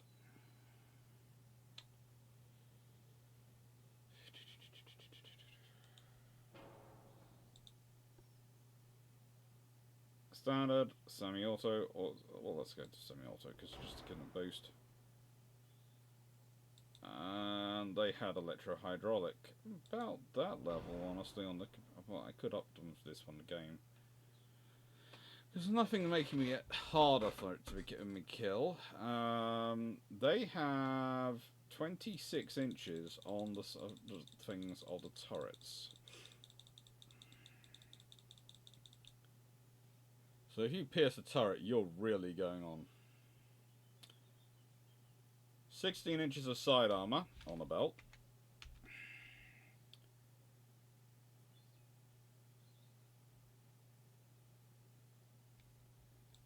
Eight inches of armored deck.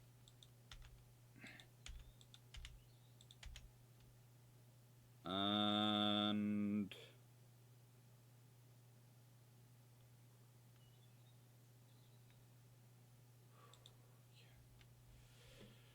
what's top speed? 27 knots.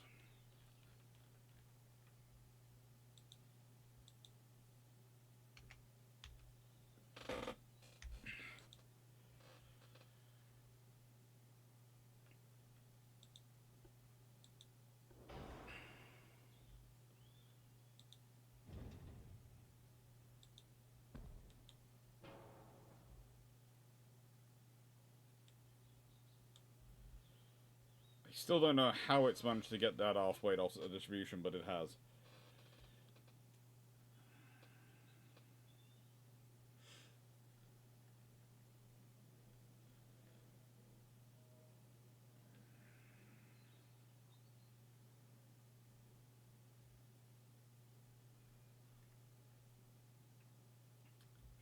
Yep.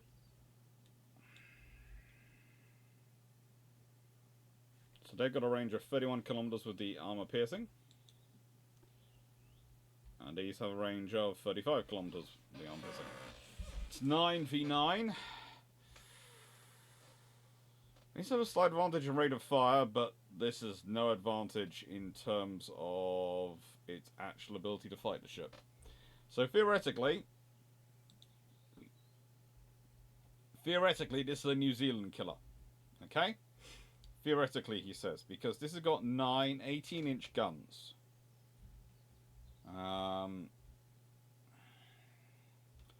Oh, these are not accurate, are they?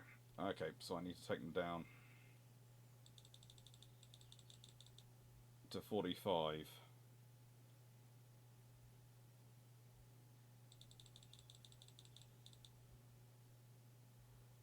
I am sure that's not a I am sure that is not a 51 gun now, because the nicest way I've just taken it down of the section. So they are not 51 guns.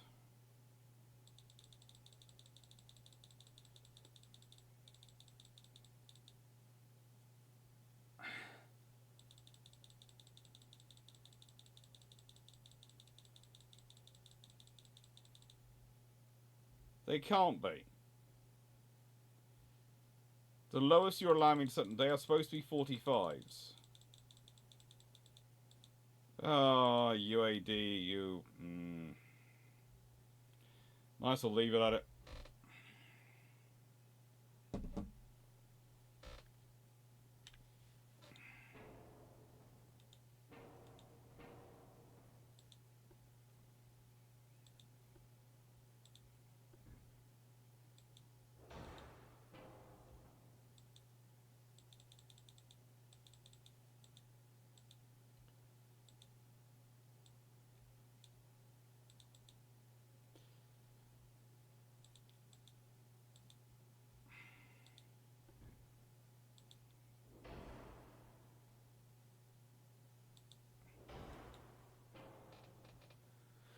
Right then, they now have a range of 22.8 kilometers. That's sort of right. Sort of right, he says. And these have a range of... yeah. So let's launch and see what happens.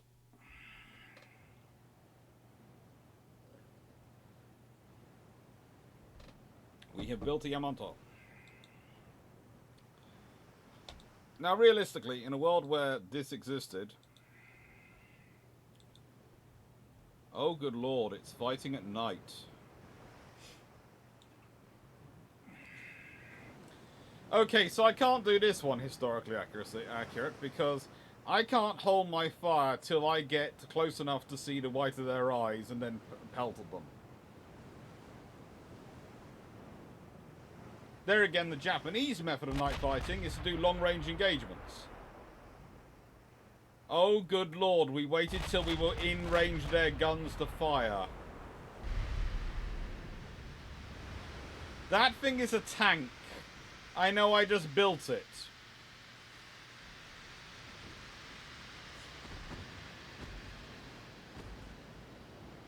Are we in 5.5-inch gun range?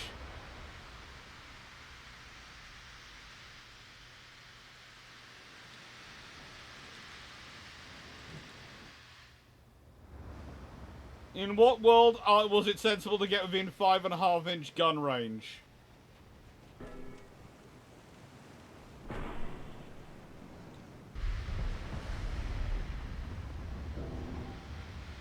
That's just not nice.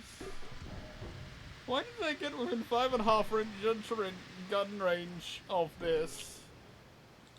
My entire advantage for it was the 16.5-inch gun could outrange it.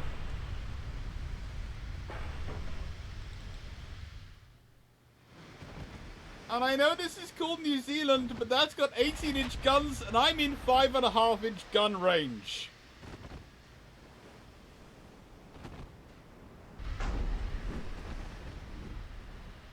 And it's just set me alight.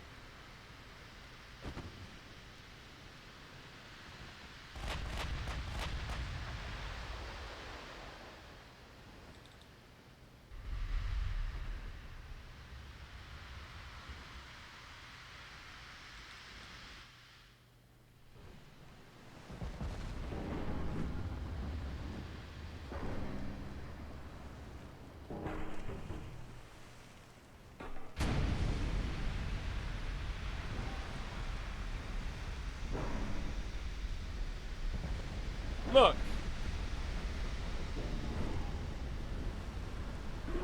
If New Zealand does win this, this is entirely not down to my ability to design. This is entirely down to the fact it was named New Zealand. Okay? The new challenge will be, can we get something that can actually sink a New Zealand which is properly designed? And not designed to die.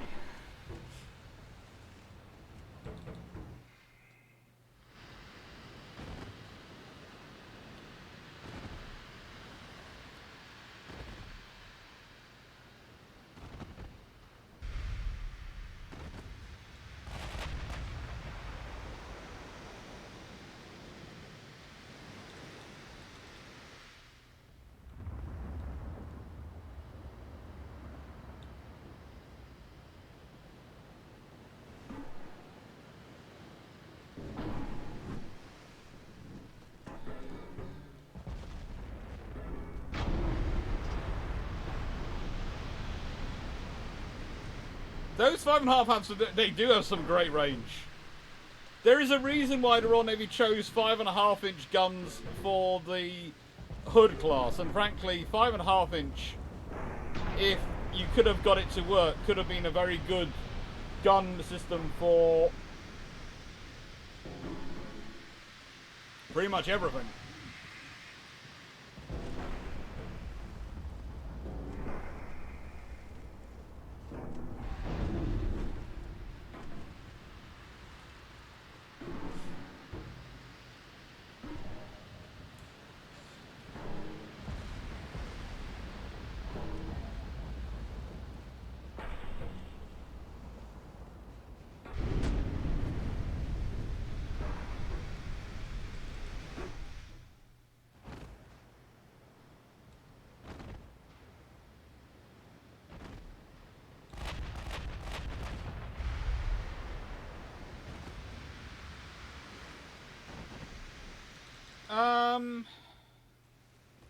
I am not the only one seeing this, right?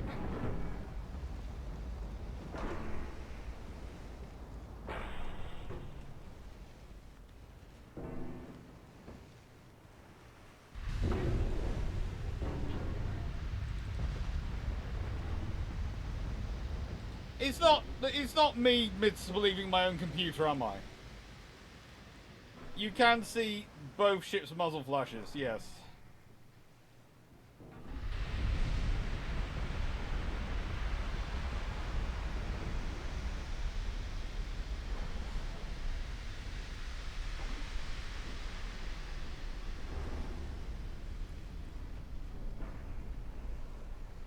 You did play a ship called Museum.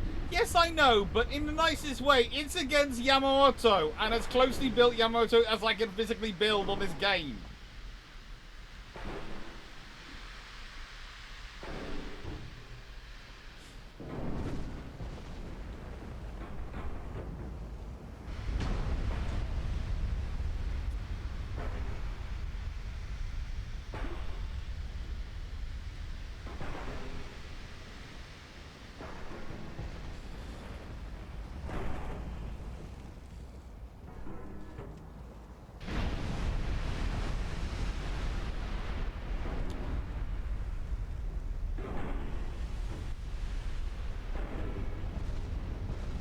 Before anyone says it's, you know, because they're keeping out of range of each other. No, they're well within range of each other, trust me.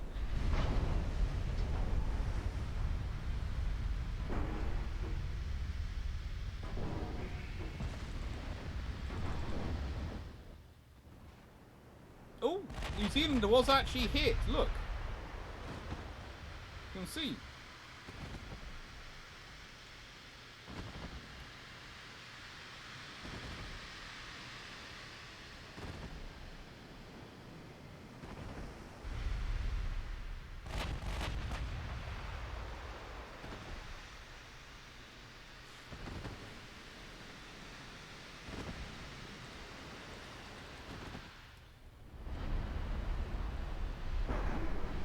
This is,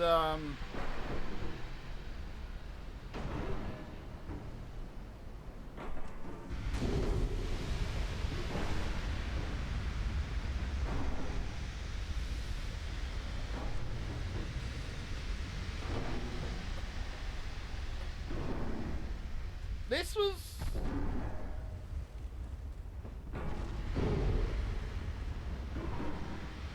I was expecting New Zealand to lose this one. How does the captain of New Zealand have access to a digital version of the Maori, you know, clothing?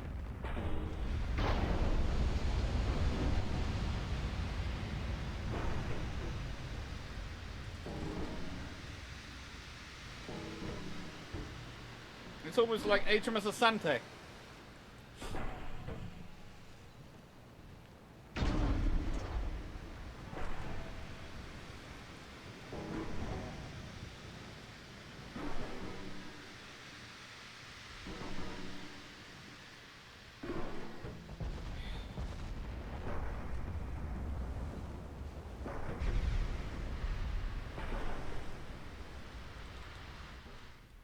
See, she has been hit. But it looks like her... I'm not sure what part of her's been hit in terms of severely damaged. Nothing much seems to be too bad. She's been whacked along all the belt armor. Judging by those scenarios. But, and getting this close to an 18-inch ship is not sensible under any circumstances, so...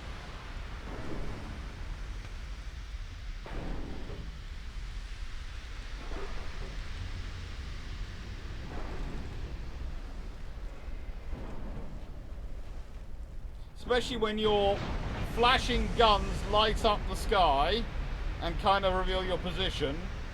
But I'm not sure how much more of this ship this ship can take.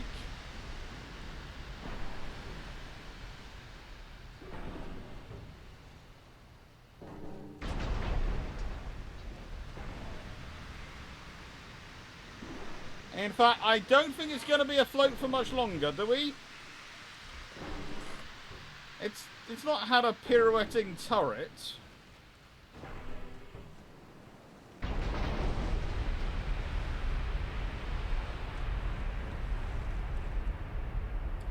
I sank the battleship.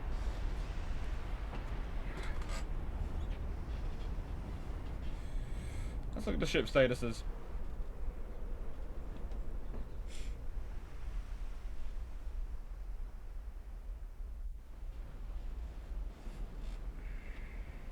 Main gun accuracy, 36%. I think that's the key here. Secondary gun accuracy, 41%.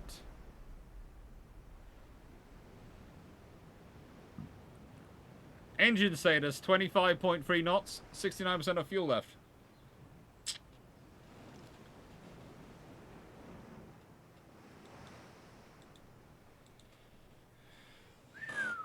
That was a fight and a half. I wasn't expecting that. Yeah, it's starting out at 50,000 meters.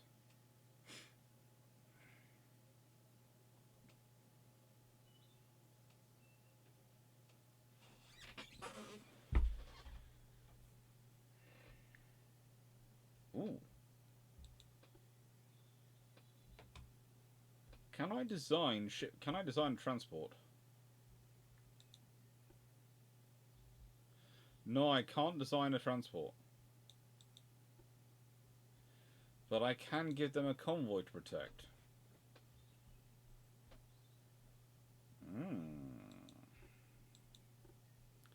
Tempting. They're going to have 8 transports, and they're going to have some destroyers as backup.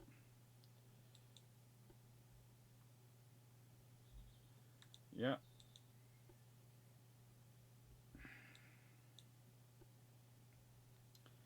I know I designed a very good Japanese destroyer not that long ago. Oh, experimental destroyer it is. You can have the maximum weight. Yes, you will.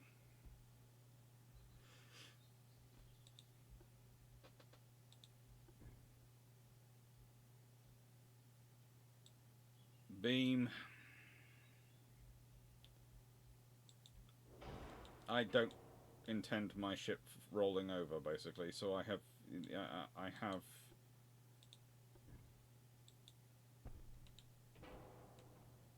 That looks more like a Royal Navy one than an Imperial Japanese Navy one. Again.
How is the forward offset that? How?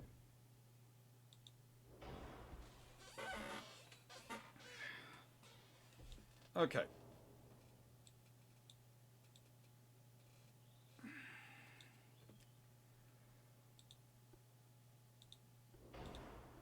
Ore field. Gas turbine.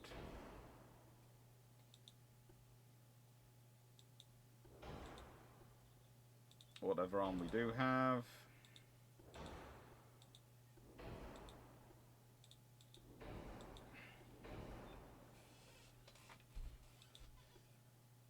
Standard load of, well, increased load of torpedoes, and 21-ish, that's good.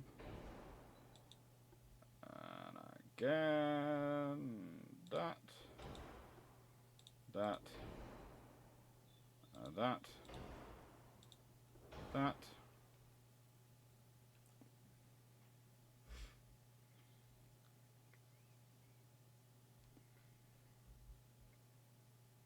Mm-hmm.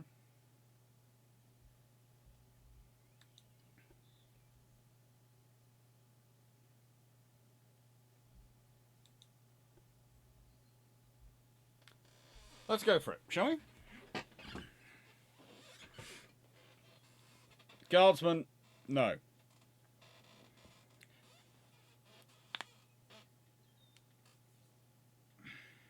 Thank you, Runon. I will probably keep going on for at least till about 9 o'clock, at least this evening. Let's launch and see what happens. And I once again let them have control. Enemy smoke is on the horizon.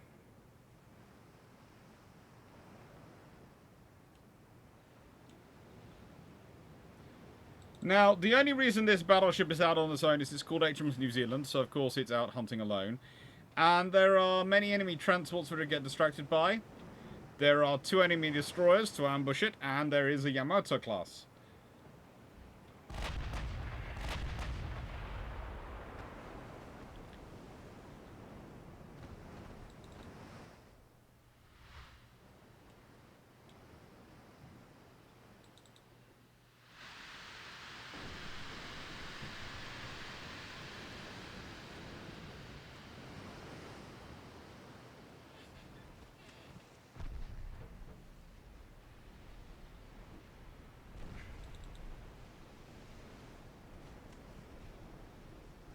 I have designed these ships to be as flood resistant as possible. I did put in the things to them, but those 5.5-inch guns are merciless.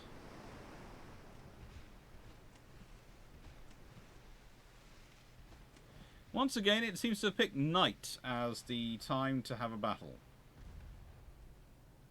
And I can't see any other transports.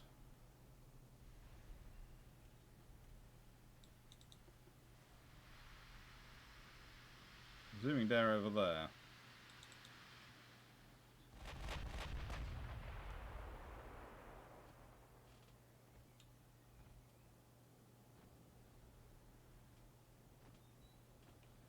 Now, my major limiting factor is that, honestly, I haven't got that great a stern coverage on this vessel. Just haven't. But, yeah, they are on top bar. You can go look at them this way.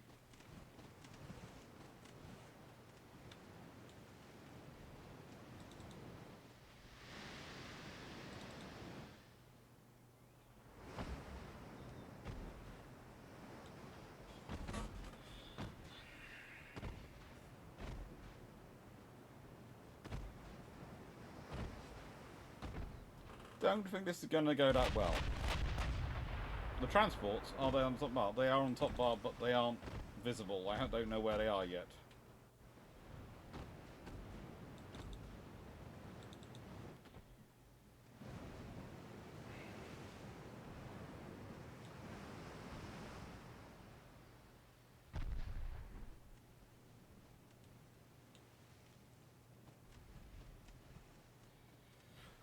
This is interesting, because if I've been those destroyers, they are laying smoke and protecting the convoy. Okay. That's one thing. But if I'd been handling them, I'd have probably been trying to split my fire. Whereas they're allowing me to basically cover them with one side of my ship. So my 16.5-inch guns are covering Yamato, and it's not firing back. Because it's not in range to fire back. And the destroyers aren't in range to fire back, which is allowing me to basically encounter them at optimum range before they can fire torpedoes at me. If I take them out before they can launch their torpedoes, then they are pointless.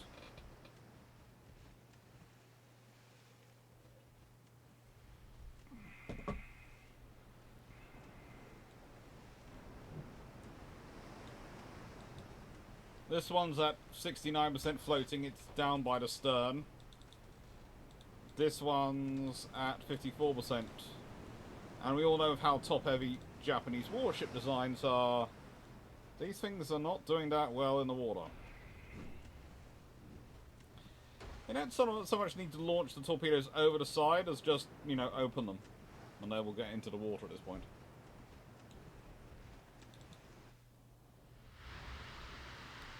Sugar.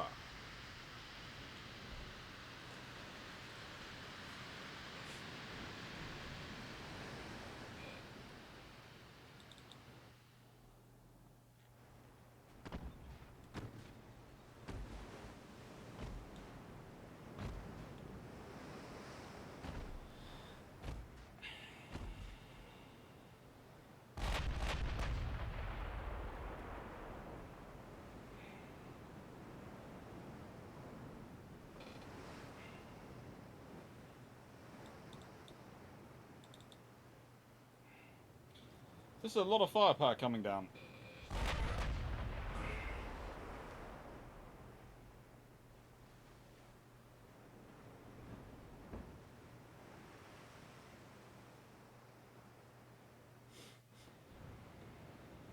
A lot of fire coming down now.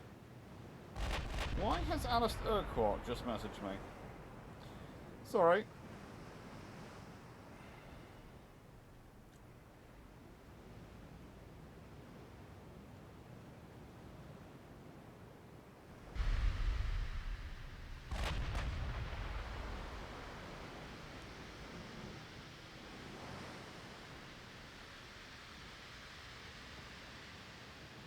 Oh, good lord. Someone has just put this in a book. When 3 British cruisers were lost off the Chilean coast in 1915, in a stroke of genuinely Nelsonian decision, he, Fisher, sent 2 brand new battle cruisers, so fresh from the yards that some of the workmen were still on board, instantly to the Falkland Islands. No, they weren't brand new. They were 7, 8 years old by this point.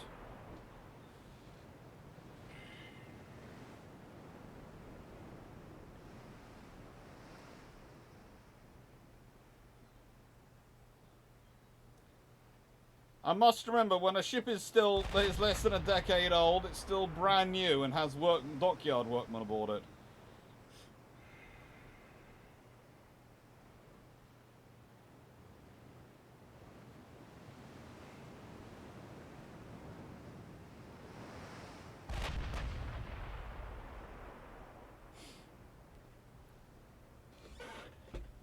Yeah. I think we've lost the enemy destroyers now. We no longer know where they are. That's not necessarily a good thing. At least one of them's still afloat. Oh, we're now in firing range for the Yamato, the Kasuga. I think he's mixing notes with something, Guardsman, but I don't think I'm not sure. I don't think any of it involves Jackie Fisher.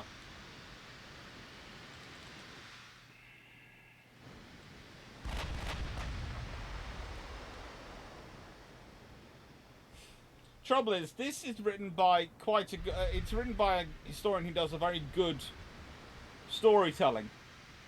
And so it's the sort of histories which get picked up by people who are making TV shows, who then put it in their documentaries and their films.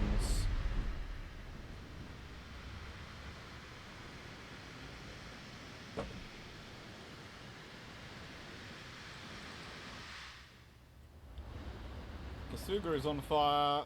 New Zealand was on fire.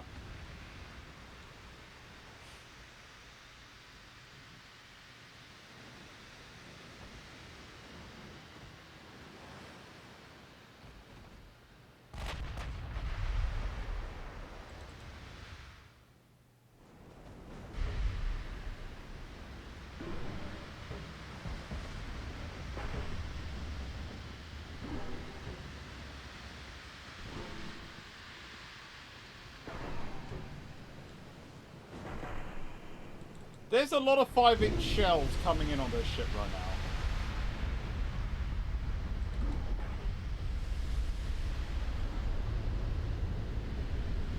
now. A lot of 5-inch shells. So how much of this shit... Well, let's be honest, this is my fairly standard G3 design with 16.5-inch guns in an F3 form because I prefer the F3 form to the G3 form. The 5.5-inch secondaries are a personal touch. But honestly, no, I don't think this is a monster. I think it could be being named New Zealand. I don't consider it a monster by any stretch of the imagination.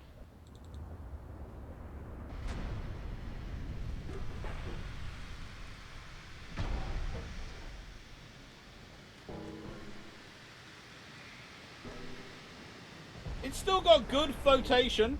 It's at 54%, so, you know, the thing is, it's got 18-inch guns. They are very powerful weapons.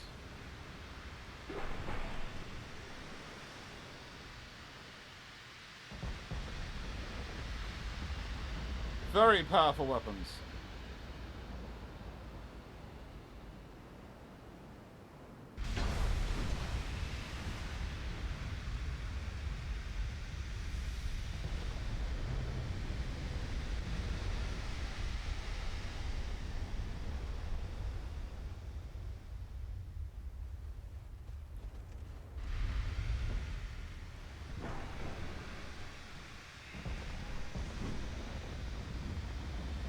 .5 triples appear to have had a loss of their penalties of... There used to be quite a big penalty on the accuracy of triples, but there isn't as much now.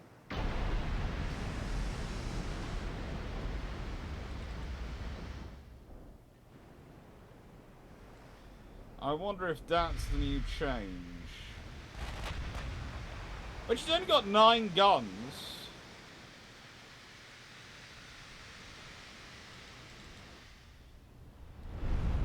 Oh, good lord! We missed it, but one of the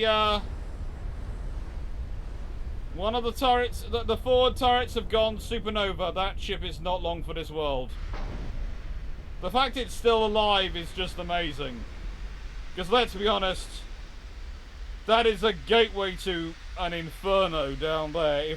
If you've got a smouldering wreck on your front with both turrets have just gone up north, and remember those turrets have 26-inch armor on them. So to penetrate and set them off, it goes, goodness gracious me.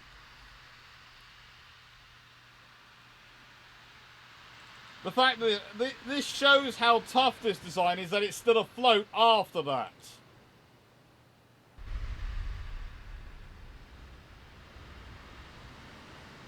Nothing should be afloat after that.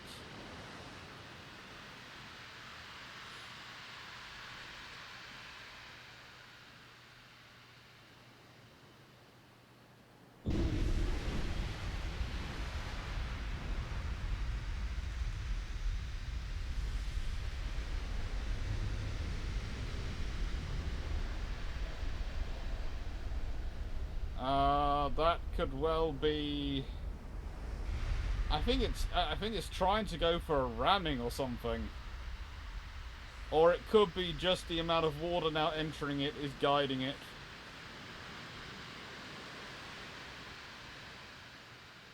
They're trying to turn towards the fall of shot. They are managing to dodge shells.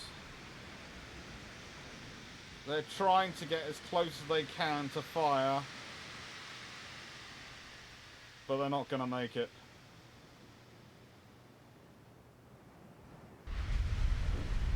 I think that's a 5.5-inch shell just hit. No, that was a 16.5-inch shell. Yeah, she's gone. And now comes what we call generally hunting down the destroyers.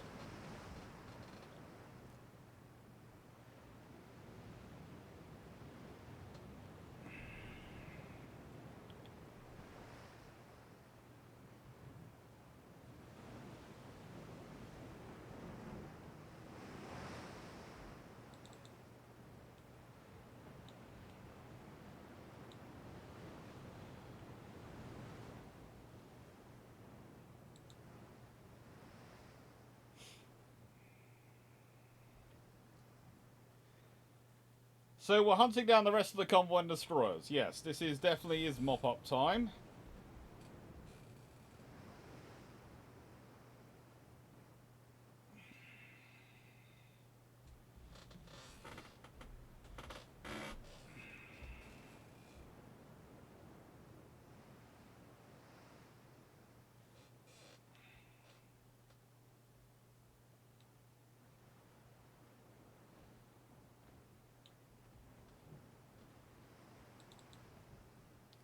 Hello, destroyers. I've spotted you. Did you come to get me after I sank your battleship? Yep. You're gonna do a very brave thing now, aren't you?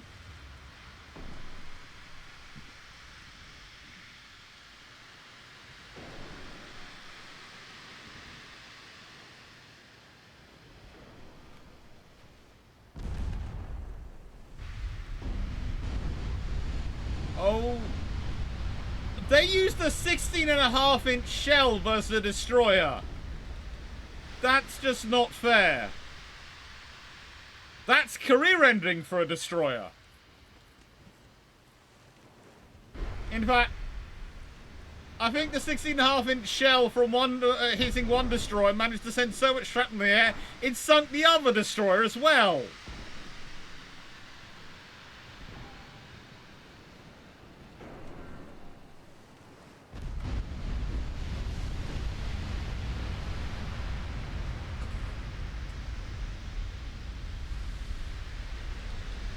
New Zealand, you use 16.5-inch shells on destroyers. That's not fair. Bad, New Zealand. Good for winning battles. Bad, New Zealand. Just move myself across. You can see exactly after this battle with a fairly decent battleship, 2 destroyers. This is New Zealand. 97% structural damage and 97% structure remaining.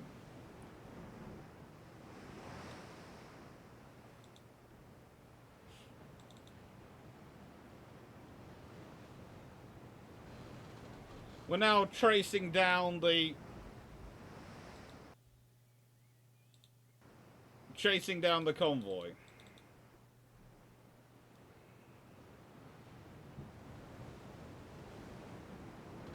$260. Sheesh. That wasn't very sporting of you, was it?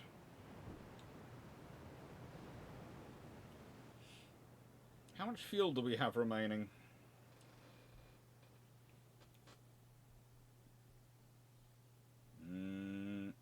Fuel gauge appears decent.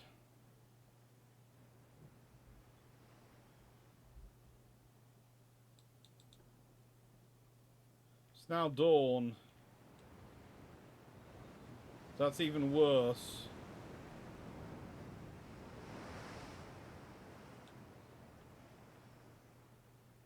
We have daylight visibility range almost.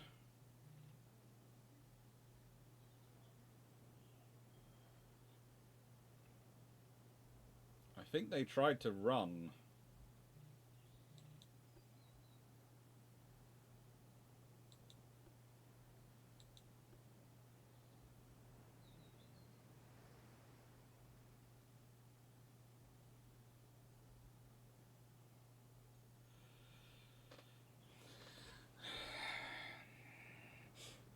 New Zealand wasn't going for sporting, she was going for defeat the enemy of extreme prejudice.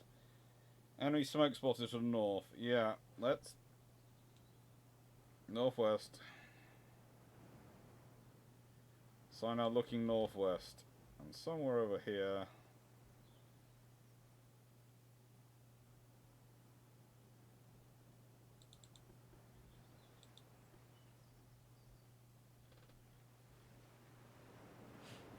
there are some merchant ships.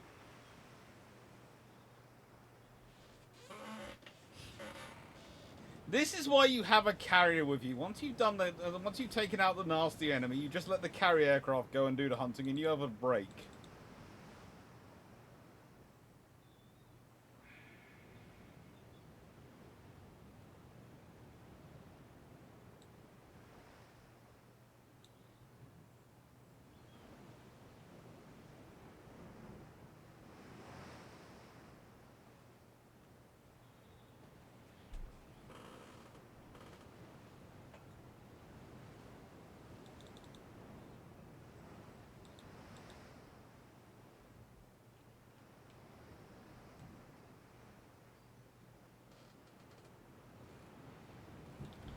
Not burn.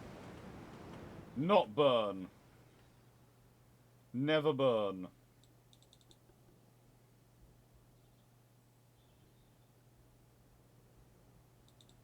Let's go to the southwest.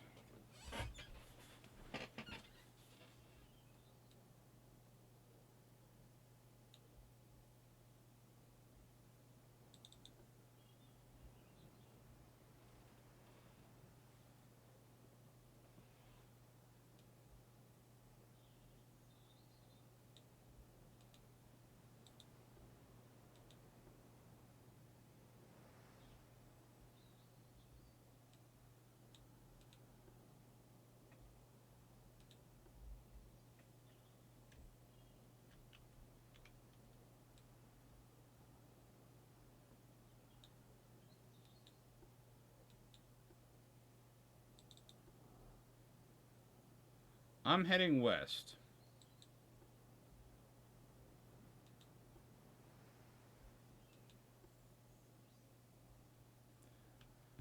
Has anyone ever found the, No, Aquila's even worse.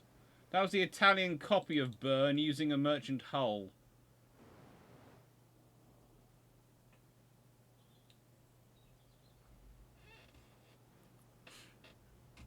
Has anyone ever found the convoy ships in this game?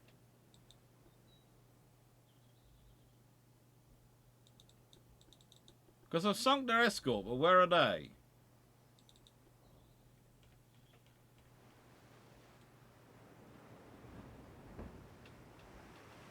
This is where I need a flotilla of destroyers, isn't it? You don't have carry, you need a flotilla of destroyers. Look at that Union Jack fly!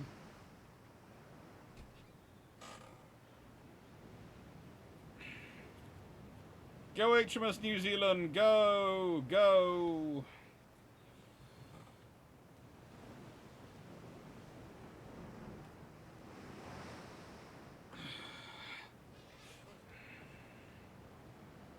I'll take Ryuja over the other options you've given me. I prefer Victorious. Preferably Indefatigable. I wouldn't say no to an Audacious or Midway.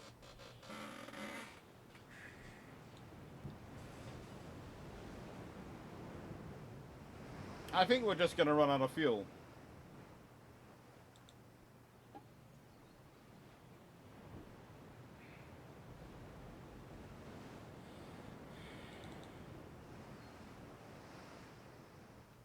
Eagle, that'll do. I will take Eagle.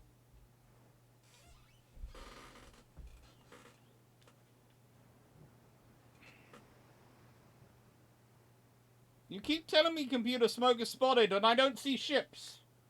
I know I'm going a lot faster than any merchant ship could go at this time, unless it was a frigating, you know, something amazing.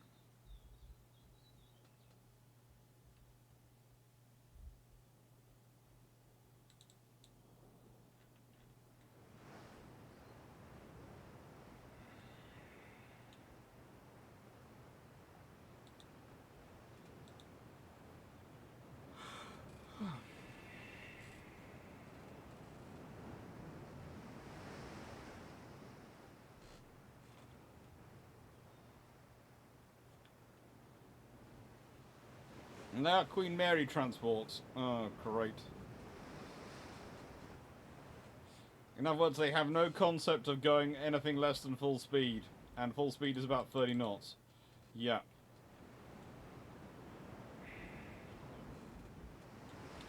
I'm sorry I'm going to end this battle. I am. Right. Thank you very much everyone for watching. I'm going to go and finish recording HMS Illustrious and load that up tonight. So that's going to be ready for a few weeks' time. I've got 6 videos written up I need to record, and I've got 4 more of that I need to write up and record for June. So thank you very much everyone for watching. Hope you enjoyed. Take care. Thank you King's Rooks, Guardsman, Malaga, Runon. Thank you Garius for being here as always. Thank you everyone who's supporting our trip to Australia and who supports the channel both here and on YouTube, and all the people who are patrons, etc. Seriously, it wouldn't be possible to do what we're doing without you. Tomorrow you will have a 2-hour video come out about building the fleet for Jutland. I hope you enjoy it. I hope you find it interesting. I haven't taken quite the traditional route, but I think you could find it useful. £209 left to get Garius to Australia. Woohoo! We shall make it. We shall make it. Anything over that amount and it goes on things like, I don't know. Probably knowing us, it goes on more stuff to do with Australia, because the ideal would be to get things slightly easier in terms of...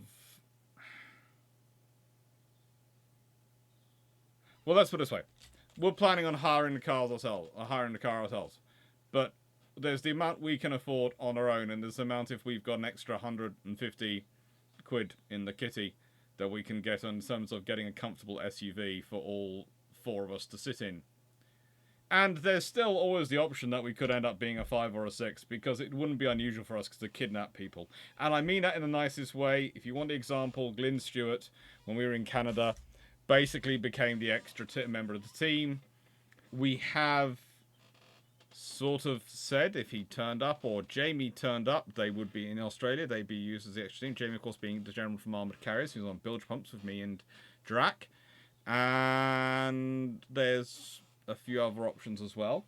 But I would add, and I will add, that we are, you know, we have got plans for future trips as well, and the better we do for fundraising for this trip, the better we feel about organising those future trips. So thank you very much everyone. Take care, have a nice evening, and thank you for watching. Diddly-dee.